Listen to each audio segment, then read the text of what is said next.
கண்ணுரங்கு கண்ணுரங்கு தேவபாலனே, கண்ணுரங்கு கண்ணுரங்கு தேவபாலனே.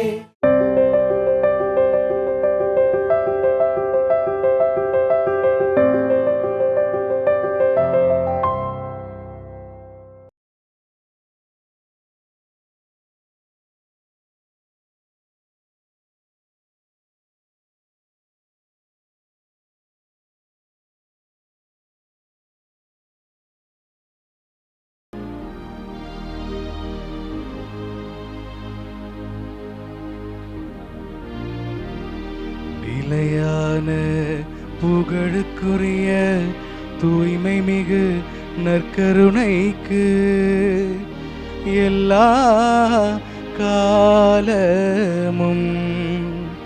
ஆராதனையும் புகழும் மாட்சியும் உண்டாக கடவது.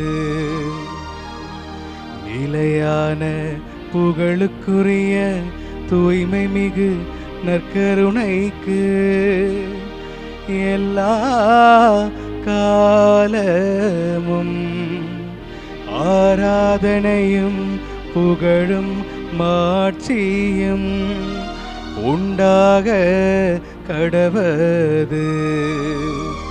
நிலையான புகழுக்குரிய தூய்மை மிகு நற்கருணைக்கு எல்லா காலமும் ஆராதனையும் புகழும் மாட்சியும் உண்டாக கடவது.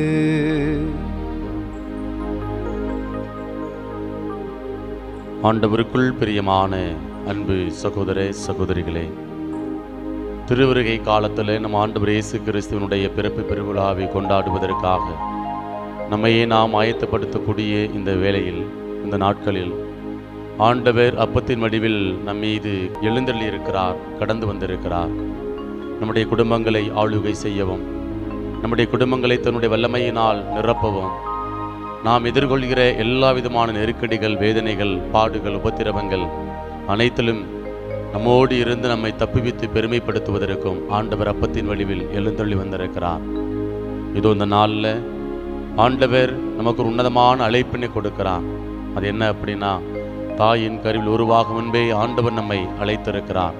இன்றைக்கு முதல் வாசகத்தில் நீதித்தலைவர் புத்தகத்தில் சிம்சோனுடைய பிறப்பை நாம் வாசிக்க இருக்கிறோம், தியானிக்க இருக்கிறோம். அதே போல் நற்செய்தி வாசகத்தில் திருமுழுக்கு யோவானுடைய பிறப்பு, இரண்டு பேருமே வாக்களிக்கப்பட்ட மகன்களாக, அதே போல நல்ல தலைவர்களாக, இஸ்ரேல் மக்களை வழிநடத்தக்கூடியவர்களாக அவங்க இருந்திருக்கிறாங்க. கடவுள் அவர்கள் பிறப்பதற்கு முன்பதாகவே அவர்களுக்கென்று ஒரு திட்டத்தை முன்வைத்திருக்கிறார். ஆகவே எப்படி அவர்களுக்கென்று ஒரு திட்டத்தை முன்குறித்து வைத்திருக்கிறாரோ, அதே போல நாம் பிறப்பதற்கு முன்பதாக கடவுள் நமக்கென ஒரு திட்டத்தை முன்குறித்து வைத்திருக்கிறார். ஆகவே அப்படிப்பட்ட அந்த உன்னதமான வாழ்வினை, திட்டத்தினை இறைவன் நமக்கு கொடுப்பதற்காக அல்லது கொடுத்து கொண்டே இருப்பதற்காக இந்த ஆராதனை பாடல் வாயிலாக, இயேசுவே ஆண்டவரே உம்மை நான் ஆராதிப்பேன், ஆண்டவரே இதோ இம்மட்டுமா என்னை வழிநடத்தி வருவதற்காக, என்னை பாதுகாத்து வருவதற்காக, ஆண்டவரே என்னுடைய தேவைகளை எல்லாம் சந்தித்து வருவதற்காக நான் உம்மை ஆராதிக்கிறேன் ஆண்டவரே, உம்மை போற்றுகிறேன் ஆண்டவரே, உம்மை புகழுகிறேன் ஆண்டவரே என்று சொல்லி உம்மை ஆராதிப்பேன் என்கிற ஆராதனை பாடல் வாயிலாக ஆண்டவரை புகழ்ந்தேத்தி ஆராதித்து ஆர்ப்பரித்து நாம் பாடுவோம்.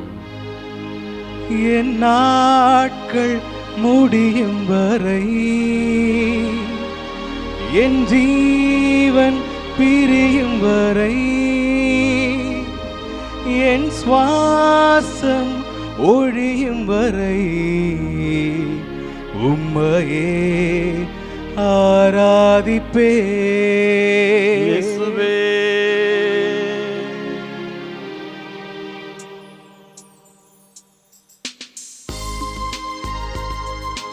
கரங்களை தட்டி உற்சாகத்தோடு நம்பிக்கையோடு நீங்கள் எந்த இடத்துல நீங்கள் போய் வேலை செய்து கொண்டிருக்கிறீர்களோ அல்லது பயணித்து கொண்டிருக்கிறீர்களோ அந்த இடத்துல அப்படியே ஆண்டவரை அப்படியே உங்களுடைய மனக்கண் முன்பாக கொண்டு வந்து, ஆண்டவரே இயேசுவே என் நாட்கள் முடியும் வரை, ஆண்டவரே என் ஜீவன் இருக்கும் வரை உம்மை நான் ஆராதிப்பேன் என்று சொல்லி ஆண்டவரை ஆராதித்து நாம் பாடுவோம். உம்மை ஆராதிப்பே, உம்மை ஆராதிப்பே, உம்மை ஆராதிப்பே, உம்மை ஆராதிப்பே. என் நாட்கள் முடியும் வரை, என் ஜீவன் பிரியும் வரை,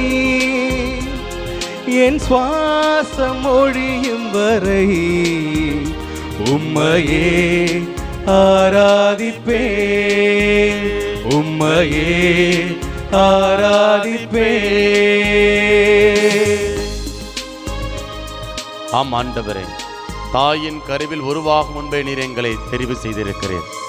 நாங்கள் தூயோராகவும் மாசோற்றராகவும் உம் திருமண் விளங்கும்படி ஆண்டவரே, இந்த உலகம் உண்டாவதற்கு முன்பதாகவே நீர் எங்களை தெரிவு செய்தீர் என்று நாங்கள் விவிலியத்தில் வாசிக்கிறோம். அப்பா ஆண்டவரே இயேசுவே, நாங்கள் இந்த உலகத்தில் பிறந்த அந்த நாள் முதல், தாயின் கருவில் உருவான அந்த நாள் முதல் இந்நாள் வரை நீர் எங்களை தாங்கி வருவதற்காக, எங்களை பலப்படுத்துவதற்காக, எங்களை வழி நடத்துவதற்காக நாங்கள் உம்மை ஆராதிக்கிறோம் ஆண்டவரே. உம்மை நாங்கள் புகழுகிறோம் ஆண்டவரே. எங்களுடைய துதிகன மகிமைகளை எல்லாம், ஆராதனைகளை எல்லாம் நாங்கள் ஏறெடுக்கிறோம் ஆண்டவரே என்று சொல்லி இத்தனை நாட்களாக ஆண்டவர் நமக்கு செய்த எல்லா நன்மைகளையும் ஆசீர்வாதங்களில் நினைத்து ஆண்டவருக்கு நாம் நன்றி செலுத்துவோம். தாயின் கருவில் உருவாகும் முன்னே பேர் சொல்லி அழைத்தவ நீரே, தாயினும் மேலாக அன்பு வைத்து நீர் எனக்காக ஜீவன் தந்தீரே. தாயின் கருவில் உருவாகும் முன்னே பேர் சொல்லி அழைத்தவ நீரே, தாயினும் மேலாக அன்பு வைத்து நீர் எனக்காக ஜீவன் தந்தீரே. என் நாட்கள் முடியும் வரை, என் ஜீவன் பிரியும் வரை, என் சுவாசம் ஒழியும் வரை உம்மையே ஆராதிப்பே, உம்மையே ஆராதிப்பே. பிரியமான சகோதர சகோதரிகளே, கடவுள் நம்மளோடு உடன்படிக்கை செய்திருக்கிறார். சீனாய் மலையில இஸ்ரேல் மக்களோடு ஆண்டவர் உடன்படிக்கை செய்து கொள்கிறார். நான் உங்கள் கடவுள், நீங்கள் என் பிள்ளைகள். என்னுடைய கட்டளைகளை, என்னுடைய நியமங்களை, என்னுடைய விதிமுறைகளை நீங்க கடைபிடிச்சீங்க அப்படின்னா உங்களுக்கு வாழ்வு என்று சொல்லி இஸ்ரேல் மக்களோடு உடன்படிக்கை செய்தார் ஆண்டவர். அதே ஆண்டவர் நம்மிடமும் உடன்படிக்கை செய்து கொண்டிருக்கிறார். பல நேரங்களில் அந்த உடன்படிக்கைக்கு நாம் பிரமாணிக்கம் இல்லாத பிள்ளைகளாக, நம்முடைய பலவீனத்தினால, நம்முடைய இயலாமையினால இடறி விழுந்து இருக்கிறோம். ஏதோ ஆண்டவர் ஏதோ ஊதாரி மைந்தனை அரவணைத்தது போல நம்மையும் கட்டி பிடித்து அரவணைத்து முத்தம் கொடுத்து புதிய விருந்தனை கொடுப்பதற்காக வாஞ்சையோடு காத்து கொண்டிருக்கிறார். ஆக இந்த வேளையில் இயேசுவே, ஆண்டவரே, எத்தனை முறை இடறினாலும் நீர் என்னை தாங்குவதற்காக, என்னை திடப்படுத்துவதற்காக, இழந்து போன அபிஷேகத்தை பெற்றுக் கொடுப்பதற்காக நான் உமக்கு நன்றி செலுத்துகிறேன் ஆண்டவரே என்று சொல்லி நாம் தடுமாறிய அந்த நேரங்கள், அதே போல இடறி போன அந்த நேரங்களிலெல்லாம் நினைத்து மனமறிந்து ஆண்டவருடைய இரக்கத்தையும் அருளையும் நாம் பெற்றுக்கொண்டு ஆண்டவரை நாம் புகழ்ந்து பாடுவோம்.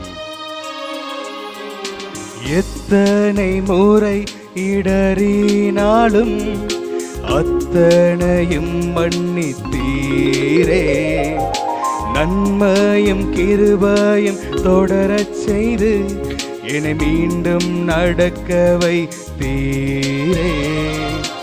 எத்தனை முறை இடறினாலும் அத்தனையும் மன்னித்தீரே, நன்மையும் கிருபையும் தொடரச் செய்து என்னை மீண்டும் நடக்க வைத்தீரே. என் நாட்கள் முடியும் வரை, என் ஜீவன் பிரியும் வரை, இயேசுவே, சுவாசம் ஒழியும் வரை இயேசுவே உம்மையே ஆராதிப்பே, உம்மையே ஆராதிப்பே. என் நாட்கள் நாட்கள் முடியும் வரை, என் ஜீவன் பிரியும் வரை, என் சுவாசம் ஒழியும் வரை உம்மையே ஆராதிப்பேன், உம்மையே ஆராதிப்பேன், உம்மை ஆராதிப்பேன், உம்மை ஆராதிப்பேன்,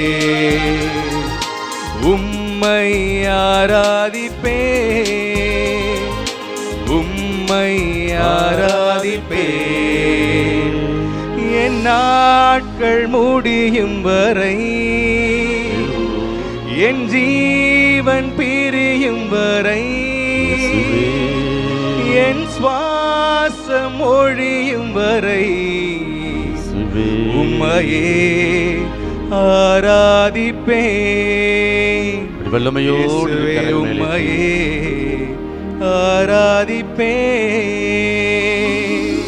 ஹல்லேலூயா ஹல்லேலூயா ஹல்லேலூயா ஹல்லேலூயா ஹல்லேலூயா ஹல்லேலூயா ஹல்லேலூயா. இயேசுவே ஆண்டவரே, வல்லவரே, நல்லவரே, தூயவரே, உம்மை நாங்கள் ஆராதிக்கிறோம் ஆண்டவரே, உம்மை நாங்கள் ஆராதிக்கிறோம் ஆண்டவரே. ஏசையா, இம்மட்டுமாய் நீர் எங்களை பாதுகாத்ததற்காக, நீர் எங்களை வழி நடத்தினதற்காக நன்றி கூறுகிறோம் ஆண்டவரே. நன்றி இயேசுவே, நன்றி இயேசுவே, நன்றி தகப்பனே, நன்றி தூயாவியானவரே. தாயின் கருவில் உருவாக முன்னரே ஆண்டவரே இயேசுவே, நீர் எங்களை பெயர் சொல்லி அழைத்ததற்காக நாங்கள் உமக்கு நன்றி செலுத்துகிறோம் அப்பா. இயேசுவே ஆண்டவரே, எங்கள் ஒவ்வொருவரையும் உம்முடைய கண்ணின் மணி போல பாதுகாத்து வருவதற்காக நன்றி செலுத்துகிறோம் ஆண்டவரே. உம்முடைய சிறகுகளின் நிழலில் அரவணைத்து வழி நடத்துவதற்காக நாங்கள் உமக்கு நன்றி செலுத்துகிறோம் ஆண்டவரே. ஏசையா, ஏசையா, உமக்கு நாங்கள் நன்றி செலுத்துகிறோம் அப்பா. ஆண்டவரே இயேசுவே, எங்களுடைய பலவீனத்தினாலும் எங்களுடைய இயலாமையினாலும் ஆண்டவரை உமக்கு பிரமாணிக்கமில்லாத பிள்ளைகளாக நாங்கள் வாழ்ந்திருக்கிறோம் ஆண்டவரே. உம்முடைய கட்டளைகளை மீறி இருக்கிறோம் அப்பா. பிறர் அன்பு செயல்களில் ஈடுபடவில்லை ஆண்டவரே. நன்மை செய்யவும் பகிர்ந்து வாழவும் நாங்கள் மறந்து போயிருக்கிறோம் ஆண்டவரே. ஆயினும் தகப்பனே, உம்முடைய மேலான பேரன்பினால், உம்முடைய மேலான இரக்கத்தினால் எங்களை மன்னிப்பதற்காக, எங்கள் ஒவ்வொருவரையும் உம்முடைய சுபிகார பிள்ளைகளாக ஆண்டவரே ஏற்றுக்கொள்வதற்காக நாங்கள் உமக்கு நன்றி செலுத்துகிறோம் அப்பா. நன்றி செலுத்துகிறோம் ஆண்டவரே. ஏசையா, ஏசையா, ஏசையா. கண்களை மூடி வேறு எந்த சிந்தனைகளுக்கும் பராக்குகளுக்கும் இடம் கொடுக்காம அப்படியே ஆண்டவர்கிட்ட நன்றி செலுத்துவோமா. உம்மை நான் ஆராதிப்பேன், என் ஆயுள் இருக்கிற வரைக்கும், என் சுவாசம் இருக்கிற வரைக்கும், ஆண்டவரே ஆற்றல் இருக்கிற வரைக்கும், என்னுடைய உடல்ல பலன் இருக்கிற வரைக்கும் ஆண்டவர் உம்மை நான் ஆராதிப்பேன் என்கிற அந்த மனநிலையோடு இம்மட்டுமாய் ஆண்டவர் நமக்கு உதவி செய்திருக்கிறார். நம்மை பலப்படுத்தி இருக்கிறார், நம்மை தாங்கி வந்திருக்கிறார். திருப்பாடல் 94 வாசிக்கிறோம், 17, 18, 19 அந்த 19 வசனங்கள்ல வாசிக்கிறோம். ஆண்டவரே, நீர் என்னை நினையாதிருந்தால் என் உயிர் விரைவில் மௌன உலகிற்கு சென்றிருக்கும். இன்னைக்கு நாம நிற்பதும் நிர்மூலமாகாமல் இருப்பதும் நம்முடைய சொந்த திறமையினால் அல்ல, கடவுளுடைய கிருபையினால். கோடிக்கணக்கில் பணம் வச்சிருக்கிறாங்க, ஏக்கர் கணக்கில் சொத்துக்கு நிலம் வச்சிருக்கிறாங்க, ஆனா தங்களுடைய வாழ்க்கையை காப்பாற்ற முடியல. பணம் இருந்து என்ன செய்ய முடியல? தன்னுடைய வாழ்வை பாதுகாத்து கொள்ள முடியல. எப்படி அந்த செல்வந்தனுடைய உயிரை அன்றே ஆண்டவர் எடுத்துக்கொண்டார். அறிவிலேயே இன்றிரவே உன் உயிர் உன்னை விட்டு போய்விடும் என்று சொல்லி எச்சரித்தாரோ, அதே போல பலருடைய வாழ்வு பணம் இருந்தும் அதிகாரம் இருந்தும் புகழ் இருந்தும் இன்றைக்கு அப்படி அவங்களால தன்னுடைய வாழ்க்கையை நிலைநிறுத்திக் கொள்ள முடியலை. ஆனால் ஆண்டவர் நம் ஒவ்வொருவர் மீதும் கடைக்கண் பார்வை கொண்டிருக்கிறார். தன்னுடைய இரக்கத்தை எப்படி அபர்விதமாக அப்படியே பொழிந்து கொண்டே இருக்கிறார். என் அன்பு மகனே மகளே, இது வேடிக்கைக்கான இடம் நேரம் அல்ல. இந்த நேரத்தில் நீங்கள் ஆண்டவர்கிட்ட அப்படியே உருக்கமா உங்களே நீங்கள் வந்து அப்படியே ஒப்புக் கொடுங்க. இயேசுவே நன்றி, ஆண்டவரே நன்றி, மட்டுமா என்னை பாதுகாத்ததற்காக நன்றி, என்னை வழி நடத்தினதற்காக நன்றி. ஆண்டவரே என் அடி சறுக்குகிறது என்று சொன்னபோது உம்முடைய பேரன்பு என்னை தாங்கிற்று என்று நாங்கள் வாசிக்கிறோம். அப்பா, பல தடைகள், பல நெருக்கடிகள், பல உபத்திரவங்கள், ஆண்டவரே காட்டிக் கொடுக்கப்படக்கூடிய ஒரு நிலைகள், பல்வேறு விதமான காயங்களை எங்களுடைய இதயத்தில் சுமந்து செல்ல வேண்டிய ஒரு சூழல்கள், பிள்ளைகள் எங்களை ஏற்றுக்கொள்ளவில்லை ஆண்டவரே. தகப்பனே, இது உதாசீனமாக எங்களை அப்படியே தவறாக பயன்படுத்தக்கூடிய ஒரு சூழல், அப்படியே எங்களை கேவலமாக ஏளனமாக பார்க்கக்கூடிய ஒரு சூழல் ஆண்டவரே. இது பொருளாதாரத்தில் நாங்கள் நெருக்கடிகளை சந்தித்து இருக்கிறோம் ஆண்டவரே. நாங்கள் புகழின் உச்சியில் இருந்தோம் ஆண்டவரே, தரைமட்டத்துக்கு நாங்கள் வந்து விட்டோம். தெய்வமே, அப்படி இருந்த பொழுதும் எல்லாரும் எங்களை குறித்து பல்வேறு விதமான அவதூறுகளை பரப்புனாங்க ஆண்டவரே. இவன் வாழ்க்கை தோட முடிஞ்சு போச்சு, எந்திரிக்க மாட்டான், அவ்வளவுதான் முடிஞ்சு போச்சு என்று பலர் எங்களை குறித்து ஆண்டவரே பல்வேறு விதமான கருத்து கணிப்புகளை எல்லாம் கொடுத்திருக்கிறார்கள் ஆண்டவரே. தவறான வதந்திகளை எங்களை குறித்து பரப்பி இருக்கிறார்கள் ஆண்டவரே. அந்த வதந்திகளை எல்லாம் கேட்கின்ற பொழுது நான் நல்லது தானே செய்தேன், நான் நல்லதே தானே செய்தேன் ஆண்டவரே, ஏன் எனக்குள்ளா இப்படிப்பட்ட பாடுகள், ஏன் எனக்குள்ளா இப்படிப்பட்ட வேதனைகள் என்று நாம் புலம்பின அந்த நேரங்களில் எல்லாம், மற்றவர்கள் நம்முடைய வாழ்வு முடிந்து விட்டது என்று எண்ணி அந்த தருணங்களில் எல்லாம் ஆண்டவர் என்ன பண்ணி இருக்கிறார் அப்படின்னா, நம் அடி சறுக்குகின்ற பொழுது தன்னுடைய பேரன்பினால் நம்மை தாங்கி இருக்கிறார். அவை அன்பு மகனே மகளே, உங்களுடைய கடந்த கால வாழ்க்கையில ஆண்டவர் நீங்கள் சந்தித்த புயல்கள், போராட்டங்கள், நெருக்கடிகள், உபத்திரவங்கள், வேதனைகள் எல்லாவற்றிலும் என்ன பண்ணியிருக்கிறார் அப்படின்னா, நம்ம வந்து நிலை குலைந்து போய்விடாம, நம்பிக்கை இழந்து விடாமல் இருப்பதற்காக ஆண்டவர் என்ன பண்றாரு, தன்னுடைய பேரன்பினால் நம்மை தாங்கக்கூடியவராக, நம்மை வழிநடத்தக்கூடியவராக இதோ ஆண்டவர் ஒவ்வொரு நாளும் இருந்து கொண்டே இருக்கிறார். ஆகவே நேரத்தில் ஆண்டவருக்கு அப்படியே உளப்பூர்வமாக நன்றி செலுத்துவோமா? ஆண்டவர்கிட்ட சொல்லுங்க, ஆண்டவரே நான் பொருளாதார நெருக்கடி சந்திச்சேன்ப்பா, கடன் நெருக்கடியில் வாழ்ந்து வந்தேன் ஆண்டவரே, பலர் எங்களை கேவலமா பேசினாங்க ஆண்டவரே, ஆனால் நீங்க என்னை தாங்குனீங்க, நீங்க எங்களை பலப்படுத்தினீங்க ஆண்டவரே, நீங்க எங்களை வழி நடத்தினீங்க ஆண்டவரே. தகுந்த நேரத்தில் தக்க நேரத்தில் ஆண்டவரே சரியான மனிதர்கள் வழியாக எங்களுக்கு சரியான ஆலோசனைகள் நீங்கள் கொடுத்தீங்க ஆண்டவரே. நன்றி செலுத்துங்க ஆண்டவரே, நன்றி.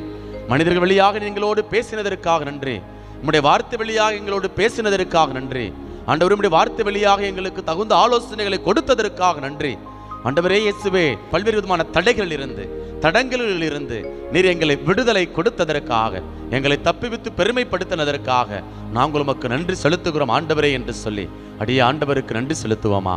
அது மட்டுமல்ல மக்களே, எத்தனை முறை இடறினாலும், ரொம்ப அழகாக அந்த பாடல் வந்து பாடப்பட்டது. பல நேரங்களில் என்ன செய்கிறோம் அப்படின்னா அப்படியே இடறி விழுந்து கொண்டே இருக்கிறோம், நல்லவங்களா வாழ அப்படியே முயற்சிக்கிறோம். ஒவ்வொரு நாளும் பிரேயரில் ஜெபத்தில் ஈடுபடுகின்ற பொழுது ஆண்டவரே என்னுடைய நண்பர்களோடு நான் கோபப்படக்கூடாது என்று முடிவெடுக்கிறோம், ஜெபம் செய்கிறோம். யாரிடம் பொறுமையிலிருந்து வார்த்தைகளை கொட்டிவிடக்கூடாது என்று நாங்கள் முடிவெடுக்கிறோம் ஆண்டவரே. ஆனால் தகப்பனே, இதோ எங்களுடைய அந்த பலவீனங்களை எங்களால் ஏற்றுக்கொள்ள முடியவில்லை ஆண்டவரே. எங்களுடைய பலவீனம் எங்களை ஆதிக்கம் செலுத்துகிறது தகப்பனே. நான் நல்லதுதான் செய்ய விருப்பப்படுறேன் ஆண்டவரே. ஆண்டவரே, உடல் வலுவற்றதாக இருக்கிறது தகப்பனே. ஆண்டவரே இயேசுவே, நாங்கள் இடறிப்போன அந்த நேரங்களில் எல்லாம், உம்மை ஆண்டவரே புறக்கணித்த அந்த நேரங்களில் எல்லாம் நீர் எங்களை தள்ளிவிடாமல் ஒதுக்கி விடாமல், என் மகன் எப்பொழுது வருவான் என்று ஊதாரி மைந்தனுடைய வருகைக்காக காத்திருந்தது போல ஆண்டவரே, நீர் எங்களுக்கு ஒவ்வொருவருடைய வருகைக்காக, மனமாற்றத்திற்காக காத்து வருகிறோம். மேலான கிருபைக்காக, ஆசீர்வாதத்திற்காக நாங்கள் உமக்கு நன்றி செலுத்துகிறோம் ஆண்டவரே என்று சொல்லி இது வந்து ஆண்டவர்கிட்ட அப்படி நன்றி செலுத்துவோமா மக்களே? என் அன்பு மகனே மகளே, வேடிக்கைகளுக்கு இடம் கொடுக்க வேண்டாம், உளமாற அப்படியே உள்ளத்தின் ஆழத்திலிருந்து அப்படியே ஆண்டவருக்கு நன்றி செலுத்துங்க. அப்படியே கரங்களை மேலே உயர்த்தி, 2 கரங்களை மேலே உயர்த்தி அப்படியே ஆண்டவருக்கு நன்றி செலுத்துவோமா? ஹல்லேலூயா, ஹல்லேலூயா, ஹல்லேலூயா, ஹல்லேலூயா, ஹல்லேலூயா, ஹல்லேலூயா. நன்றி ஆண்டவரே, நன்றி தகப்பனே, நன்றி தூய ஆவியானவரே. நாங்கள் இடறி விழுந்த நேரங்களிலெல்லாம், சோர்ந்து போன நேரங்களிலெல்லாம் நீர் எங்களை தாங்கின கிருபைக்காக நன்றி ஆண்டவரே. எங்களுக்கு தேவையான பலனை கொடுத்ததற்காக நன்றி ஆண்டவரே. ஒவ்வொரு நாளும் உடைய இரக்கத்தை ஆண்டவரே புதிதாய் வழங்குவதற்காக நாங்கள் நன்றி செலுத்துகிறோம் ஆண்டவரே. எங்களுடைய பலவீனங்களை எல்லாம் நீர் ஏற்றுக்கொண்டதற்காக ஆண்டவரே நன்றி செலுத்துகிறோம் ஆண்டவரே. எங்களை புரிந்து கொண்டதற்காக நாங்கள் நன்றி செலுத்துகிறோம் ஆண்டவரே. எங்களை எங்களாக நீங்கள் ஏற்றுக்கொண்டதற்காக நன்றி செலுத்துகிறோம் ஆண்டவரே. இயேசுவே தகப்பனே, இதோ இந்த உலகத்துல எத்தனையோ பிள்ளைகள் அப்படியே கருத்தரிக்கிறார்கள், கருவுண்டாகிறது, ஆனால் இந்த உலகத்தை எட்டி பார்க்க முடியவில்லை ஆண்டவரே. ஆண்டவரே, கருக்கலைப்பினால் வாழ்வை இழந்து போகக்கூடிய ஒரு நிலைகள்.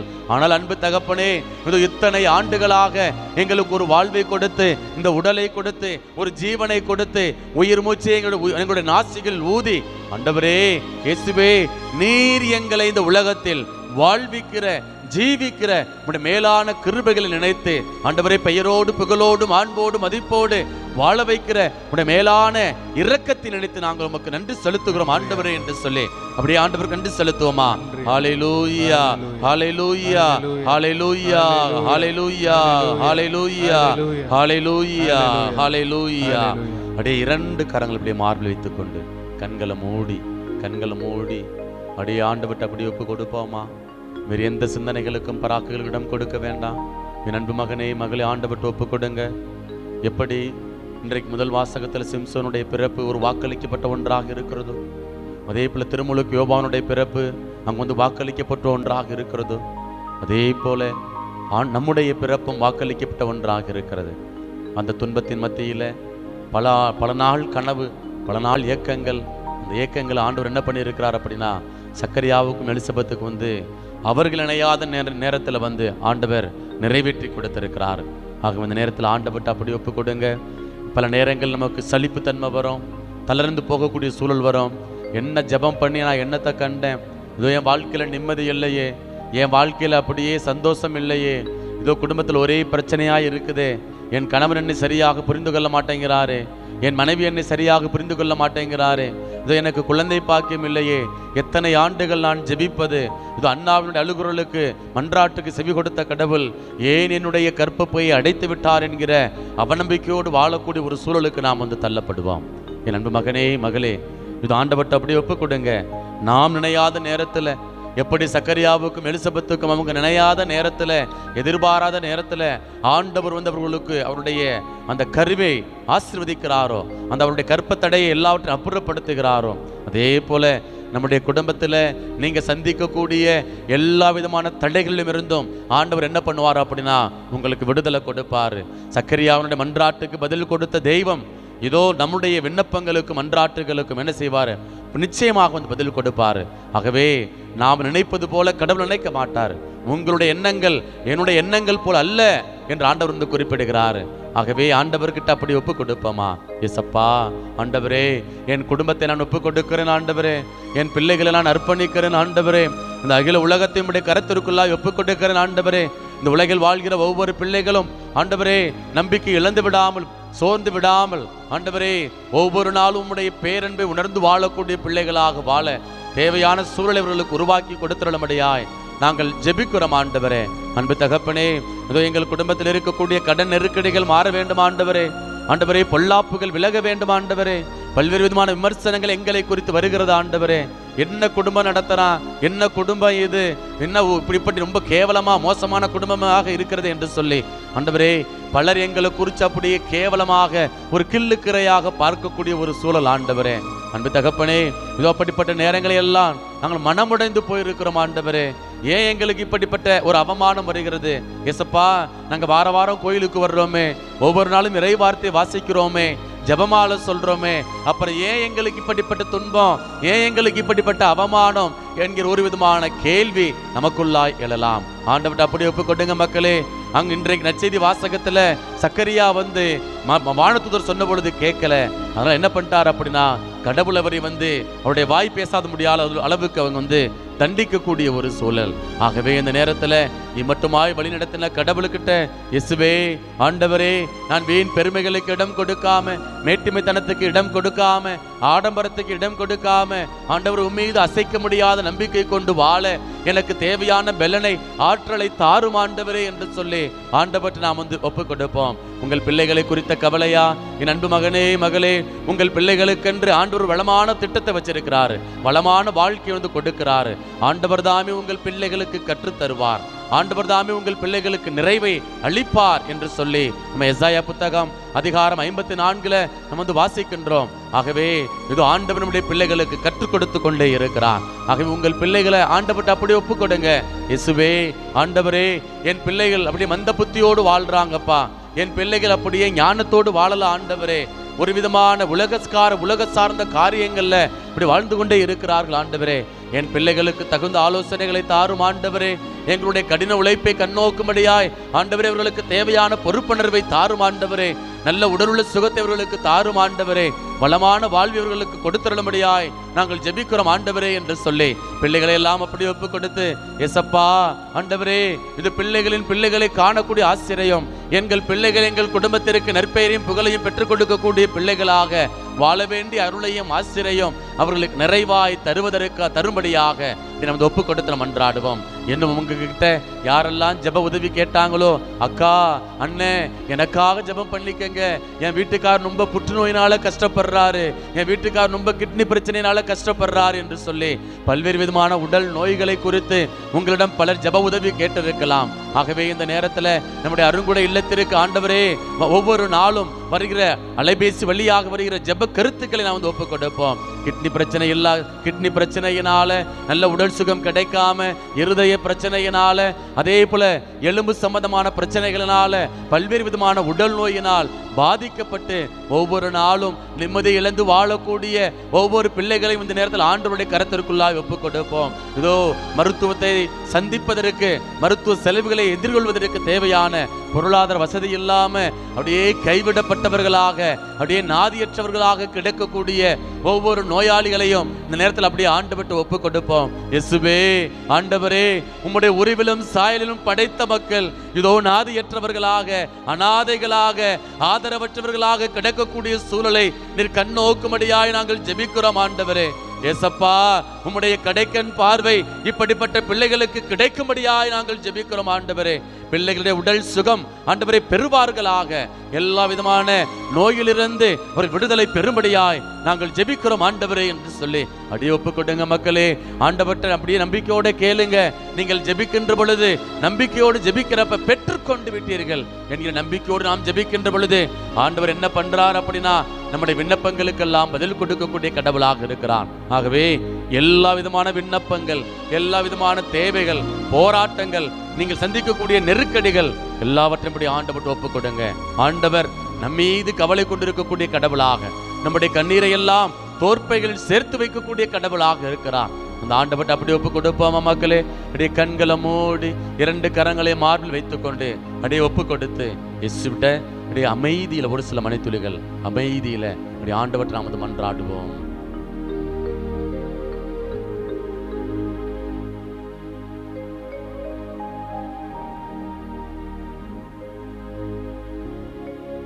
அன்பின் பரலோக பிதாவே, இம்மட்டுமாய் நீர் எங்களை பாதுகாத்து வருகிற நம்முடைய மேலான கிருபைக்காக நாங்கள் நன்றி செலுத்துகிறோம்.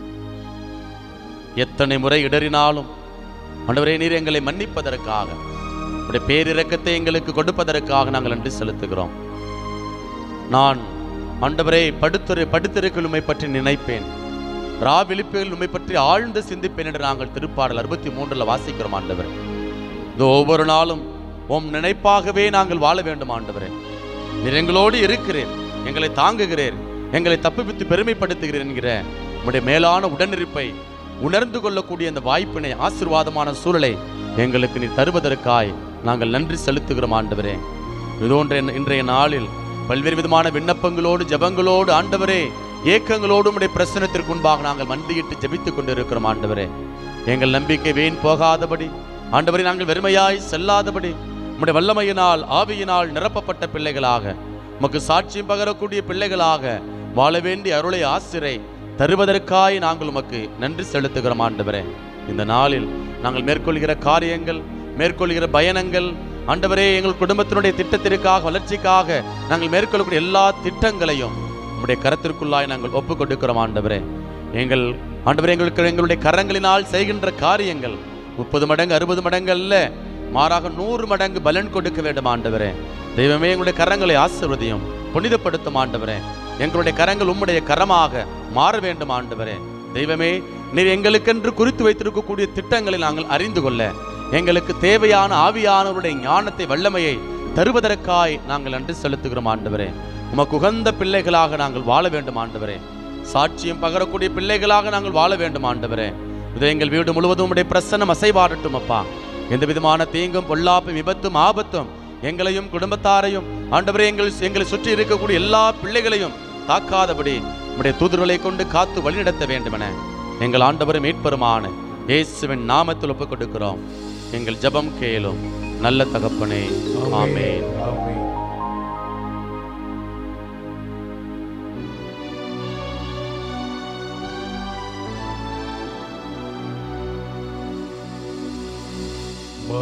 வான்புயரின் வருள் அனுமானத்தை தாழ்ந்து பணிந்து ஆராதிப்போம். பழைய நியம முறைகள் அனைத்தும் இனி மறைந்து முடிவு பெறுக. புதிய நியம முறைகள் வருக. புலங்களாலே மனிதன் இதனை அறிய இயலா. குறையை நீக்க விசுவாசத்தின் உதவி பெறுக. பிதாவர்க்கும் சுதனவர்க்கும் புகழ்ச்சியோடு வெற்றியார்க்கும் மீட்பின் பெருமை மகிமையோடு வலிமை வாழ்த்து யாகுமாக. இருவரிடமாய் வருகின்றவராம் தூய ஆவி ஆனவர்க்கும் அளவில்லாத சம புகழ்ச்சி என்றுமே உண்டாகுக. இனியனல் தேவன் வாழ்கவே. வானி நின்று அவர்களுக்கு அப்பமளித்தீரே. இனிமையெல்லாம் தன்னகத்தை கொண்ட அப்பம் இதுவே. மன்றாடுவோமாக.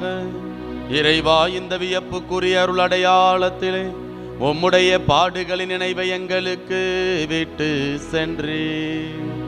உம் திருவுடல் திரு இரத்தமாகியவற்றின் தூய மறைபொருளை வணங்கும் நாங்கள் உமது மீட்பின் பயனை இடைவிடாமல் துய்த்துணர்ந்து மகிழ அருள்வீராக.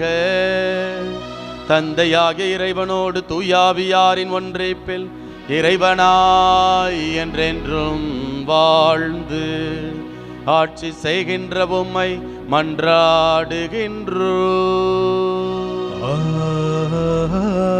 ஆமென்.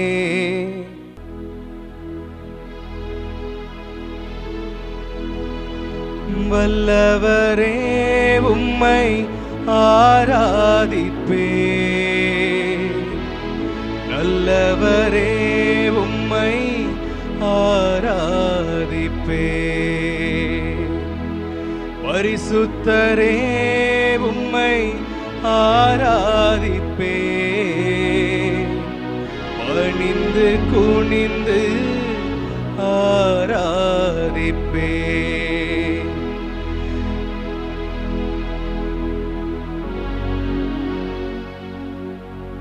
நன்றி இயேசுவே, நன்றி இயேசுவே, நன்றி இயேசுவே, நன்றி இயேசுவே. போற்றி இயேசுவே, போற்றி இயேசுவே, போற்றி இயேசுவே, போற்றி இயேசுவே. மரியே வாழ்க, மரியே வாழ்க, மரியே வாழ்க, மரியே வாழ்க.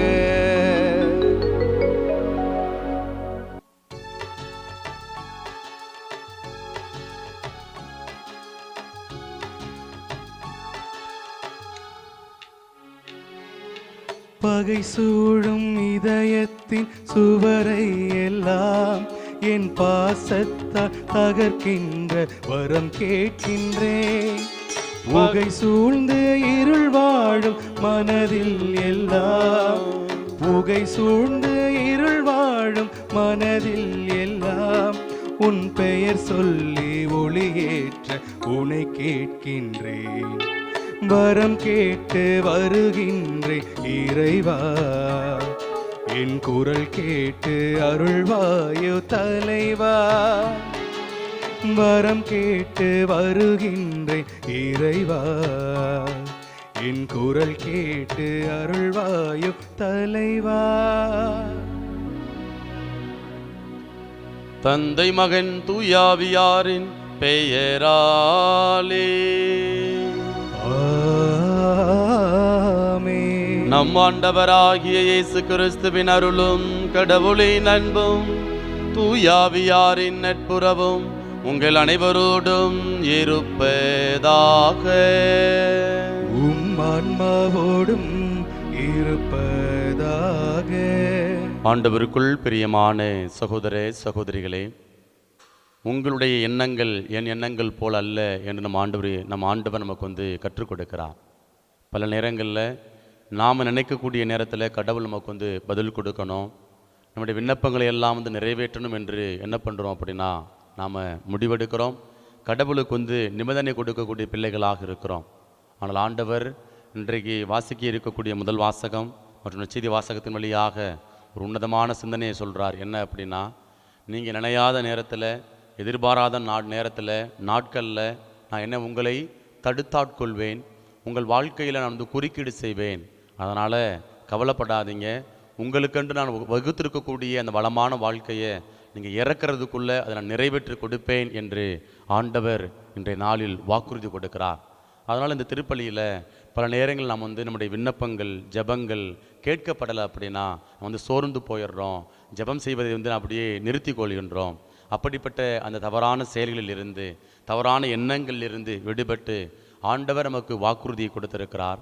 வாக்குறுதியின் ஆண்டவர் அவர் பிரமாணிக்கமாக இருப்பார், அவர் கொடுத்த வாக்குறுதியை நிறைவேற்றுவார் என்கிற அந்த ஒரு நம்பிக்கையில் தொடர்ந்து பயணிக்க தேவையான அருளையும் ஆற்றலையும் இறைவன் நமக்கு தந்திரல வேண்டுமென இந்த பலியாக நம்மையை நாம் ஒப்பு கொடுத்து மன்றாடுவோம். இந்த தூய மறை நிகழ்வை நாம் தகுந்த விதத்தில் கொண்டாட நமக்கு தடையாக இருக்கக்கூடிய குற்றங்களை ஏற்று மனம் வருந்துவோம்.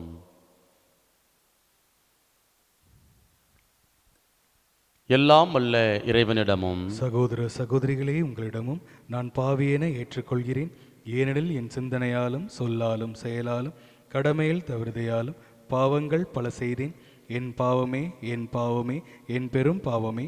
ஆகியால் எப்பொழுதும் கன்னியான புனித மரியாவையும் வானதூதர் புனிதர் அனைவரையும் சகோதர சகோதரிகளே உங்களையும் நம் இறைவனாகிய ஆண்டவரிடம் எனக்காக வேண்டிக்கொள்ள மன்றாடுகிறேன். எல்லாம் வல்ல இறைவன் மீது இரக்கமைத்து நம் பாவங்களை மன்னித்து நம்மை நிலை வாழ்வுக்கு அழைத்து செல்வாராக. ஆமென்.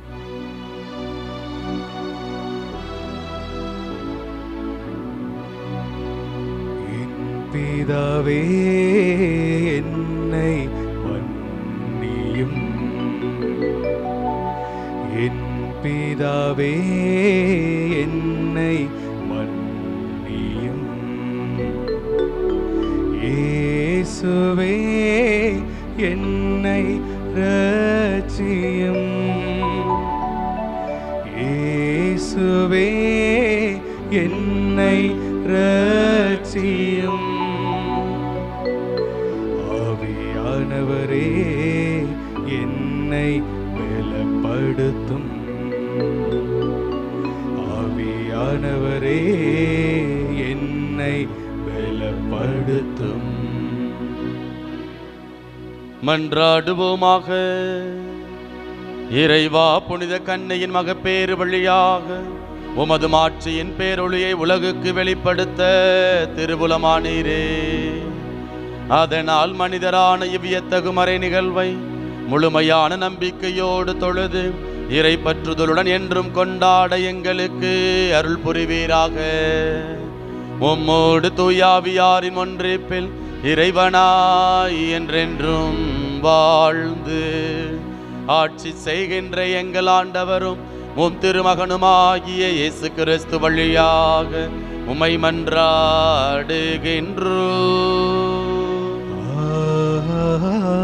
ஆமென். முதல் வாசகம். சிம்சோனின் பிறப்பு முன்னறிவிக்கப்படுகிறது. நீதித் தலைவர்கள் நூலிலிருந்து வாசகம். பிரிவு 13, இறை வார்த்தைகள் 2 முதல் 7 மற்றும் 24, 25 முடிய. அந்நாள்களில் சோராவை சார்ந்தவரும் தான் குலத்தவருமான ஒருவர் இருந்தார். அவர் பெயர் மனோவாகு. அவர் மனைவி மலடியாய் இருந்ததால் குழந்தை பெறவில்லை. ஆண்டவரின் தூதர் அப்பெண்ணுக்கு தோன்றி அவரிடம், நீ மலடியாய் இருந்ததால் இதுவரை குழந்தை பெற்றெடுக்கவில்லை. ஆனால் இனி நீ கருவுற்று ஒரு மகனை பெற்றெடுப்பாய். இப்பொழுது கவனமாய் இரு. திராட்சை ரசமோ மதுபானமோ அருந்தாதே. தீட்டான எதையும் உண்ணாதே. ஏனெனில் நீ கருவுற்று ஒரு மகனை பெற்றெடுப்பாய். சவரக்கத்தி அவன் தலை மீது படக்கூடாது. ஏனெனில் பையன் பிறப்பிலிருந்தே கடவுளுக்கென நாசீர் ஆக இருப்பான். அவன் இஸ்ரேல் மக்களை பெலிஸ்தியரின் கையிலிருந்து விடுவிக்க தொடங்குவான் என்றார். அப்பெண் தம் கணவரிடம் வந்து கூறியது, கடவுளின் மனிதர் என்னிடம் வந்தார். அவரது தோற்றம் கடவுளின் தோற்றம் போல பெரிதும் அச்சத்துக்குரியதாக இருந்தது. அவர் எங்கிருந்து வந்தவர் என்று நான் அவரை கேட்கவில்லை. அவரும் எனக்கு தம் பெயரை அறிவிக்கவில்லை. அவர் என்னிடம், இதோ நீ கருவுற்று ஒரு மகனை பெற்றெடுப்பாய்.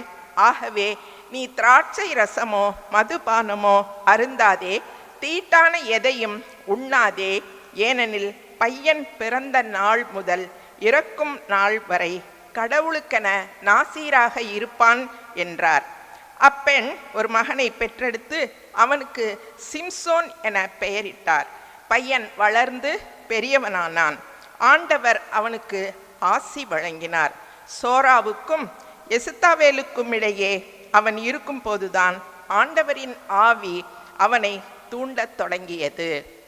ஆண்டவரின் அருள்வாக்கு. இறைவனுக்கு நன்றி. அனைவரும் பாட வேண்டிய பதிலுரை. நாளெல்லாம் நான் பேசுவது உமது பெருமையே. நாளெல்லாம் நான் பேசுவது உமது பெருமையே. நாளெல்லாம் நான் பேசுவது உமது பெருமையே. நாளெல்லாம் நான் பேசுவது உமது பெருமையே.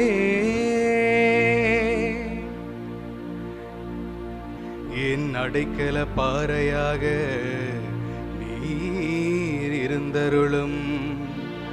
கோட்டை அரணாயிருந்து என்னை மீட்டருளும். ஏனெனில் நீர் எனக்கு கற்பாறையாகவும் அரணாகவும் இருக்கிறீர். என் கடவுளே, பொல்லார் கையினின்று என்னை காத்தருளும். நாளெல்லாம் நான் பேசுவது உமது பெருமையே. என் தலைவரே, நீரே என் நம்பிக்கை. ஆண்டவரே, இளமை முதல் நீரே என் நம்பிக்கை. பிறப்பிலிருந்து நான் உம்மை சார்ந்துள்ளேன். தாயின் வயிற்றிலிருந்து நீர் என்னை பிரித்தெடுத்தீ. நாளெல்லாம் நான் பேசுவது உமது பெருமையே. தலைவராகிய ஆண்டவரே, உமது வலிமை மிகு செயல்களை எடுத்துரைப்பே. உமக்கே உரிய நீதி முறையை புகழ்ந்துரைப்பே. கடவுளே, என் இளமை முதல் எனக்கு கற்பித்து வந்தீ. இனி வரும் நாளெல்லாம் வியத்தகு செயல்களை அறிவிப்பேன். நாளெல்லாம் நான் பேசுவது உமது பெருமையே. நாளெல்லாம் நான் பேசுவது உமது பெருமையே.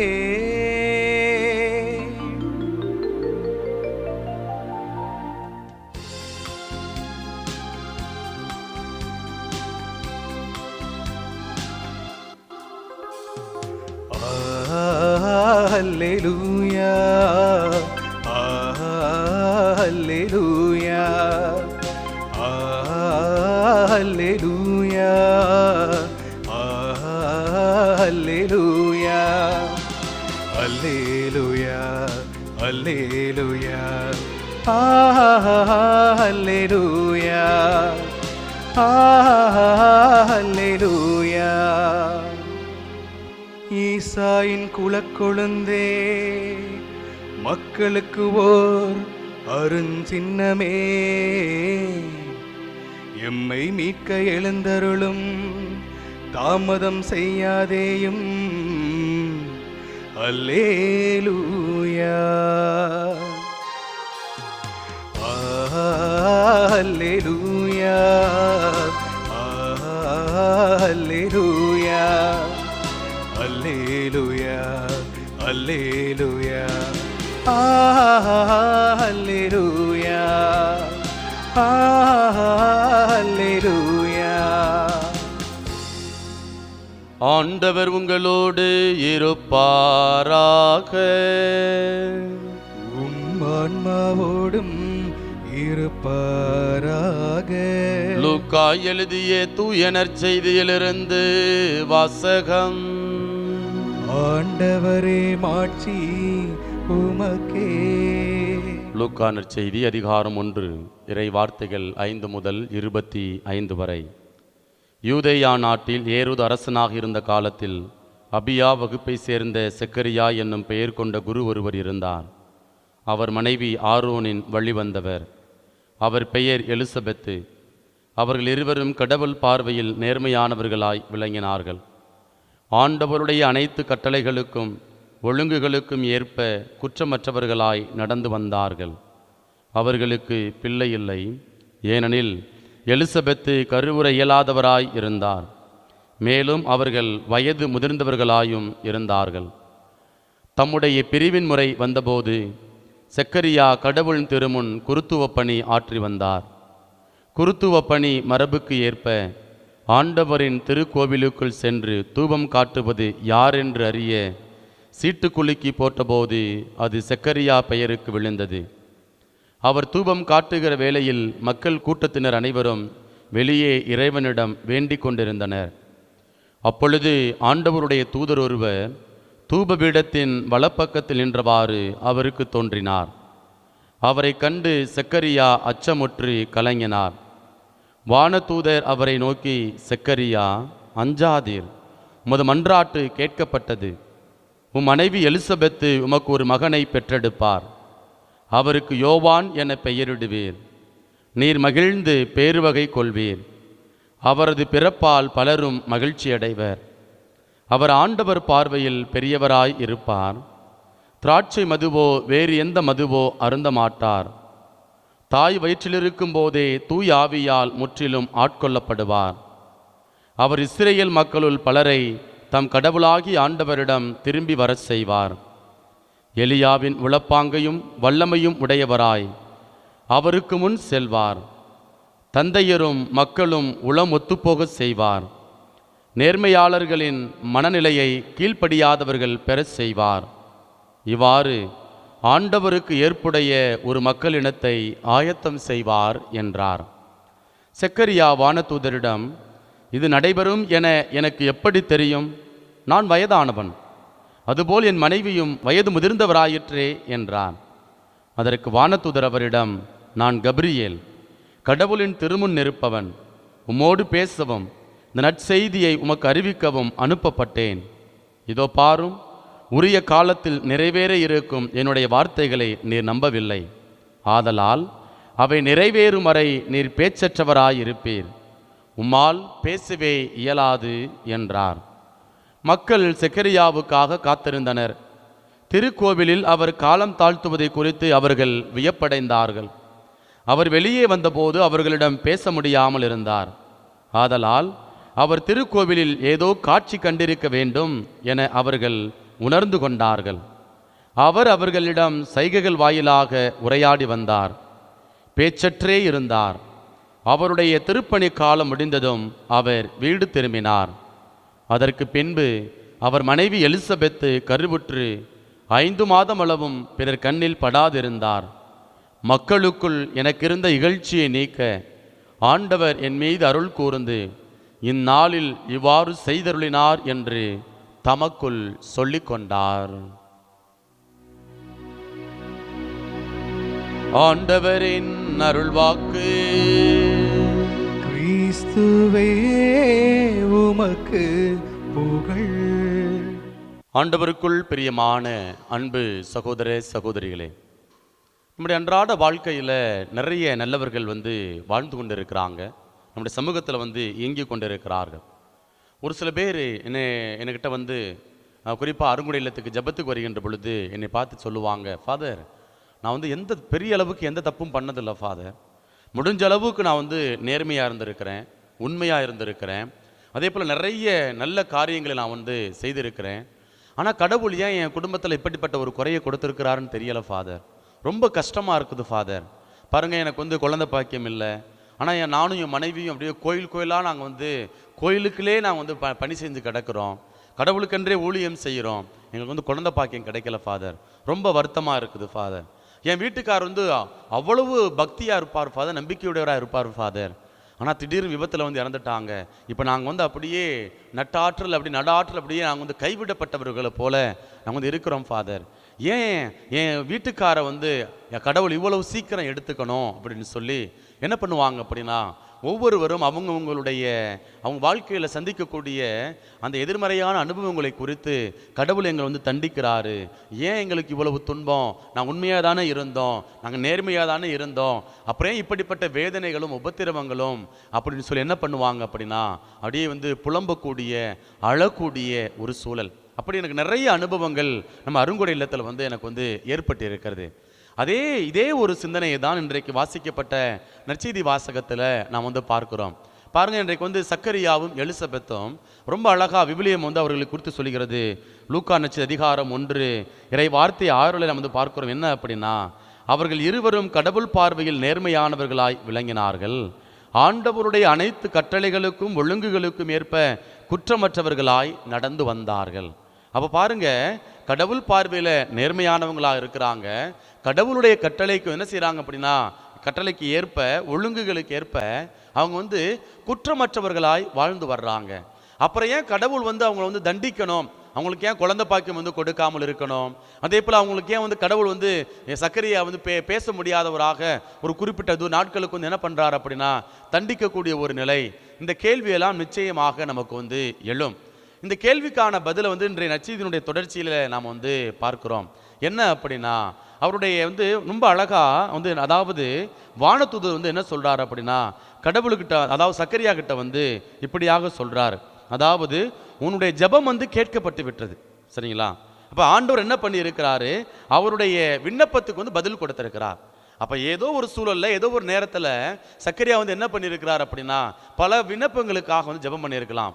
ஒருவேளை நிரந்தர வேலை வாய்ப்புக்காக, நல்ல உடல் சுகத்திற்காக, அல்லது குழந்தை பாக்கியத்திற்காக என்ன பண்ணியிருக்கிறான் அப்படின்னா அந்த வயதில் இளம் வயதில் இருக்கிறப்ப நான் கல்யாணம் ஆகியாச்சு, இளம் பிள்ளைகளாக இருக்கிறோம், பல ஆண்டுகளாக வந்து குழந்தை இல்லாமல் இருக்கிறோம். அப்புறம் என்ன பண்ணியிருக்கலாம் வந்து குருத்துவ அந்த வழிமரபை அந்த சார்ந்த இவங்க வந்து நிச்சயமாக பலி ஒப்பு கொடுக்கிறப்ப சக்கரியாவும் எலிசபெத்தும் வந்து கடவுளுக்கிட்ட வந்து மன்றாடி இருப்பாங்க. அது வந்து பல நாட்கள் ஆகி இருக்கலாம்.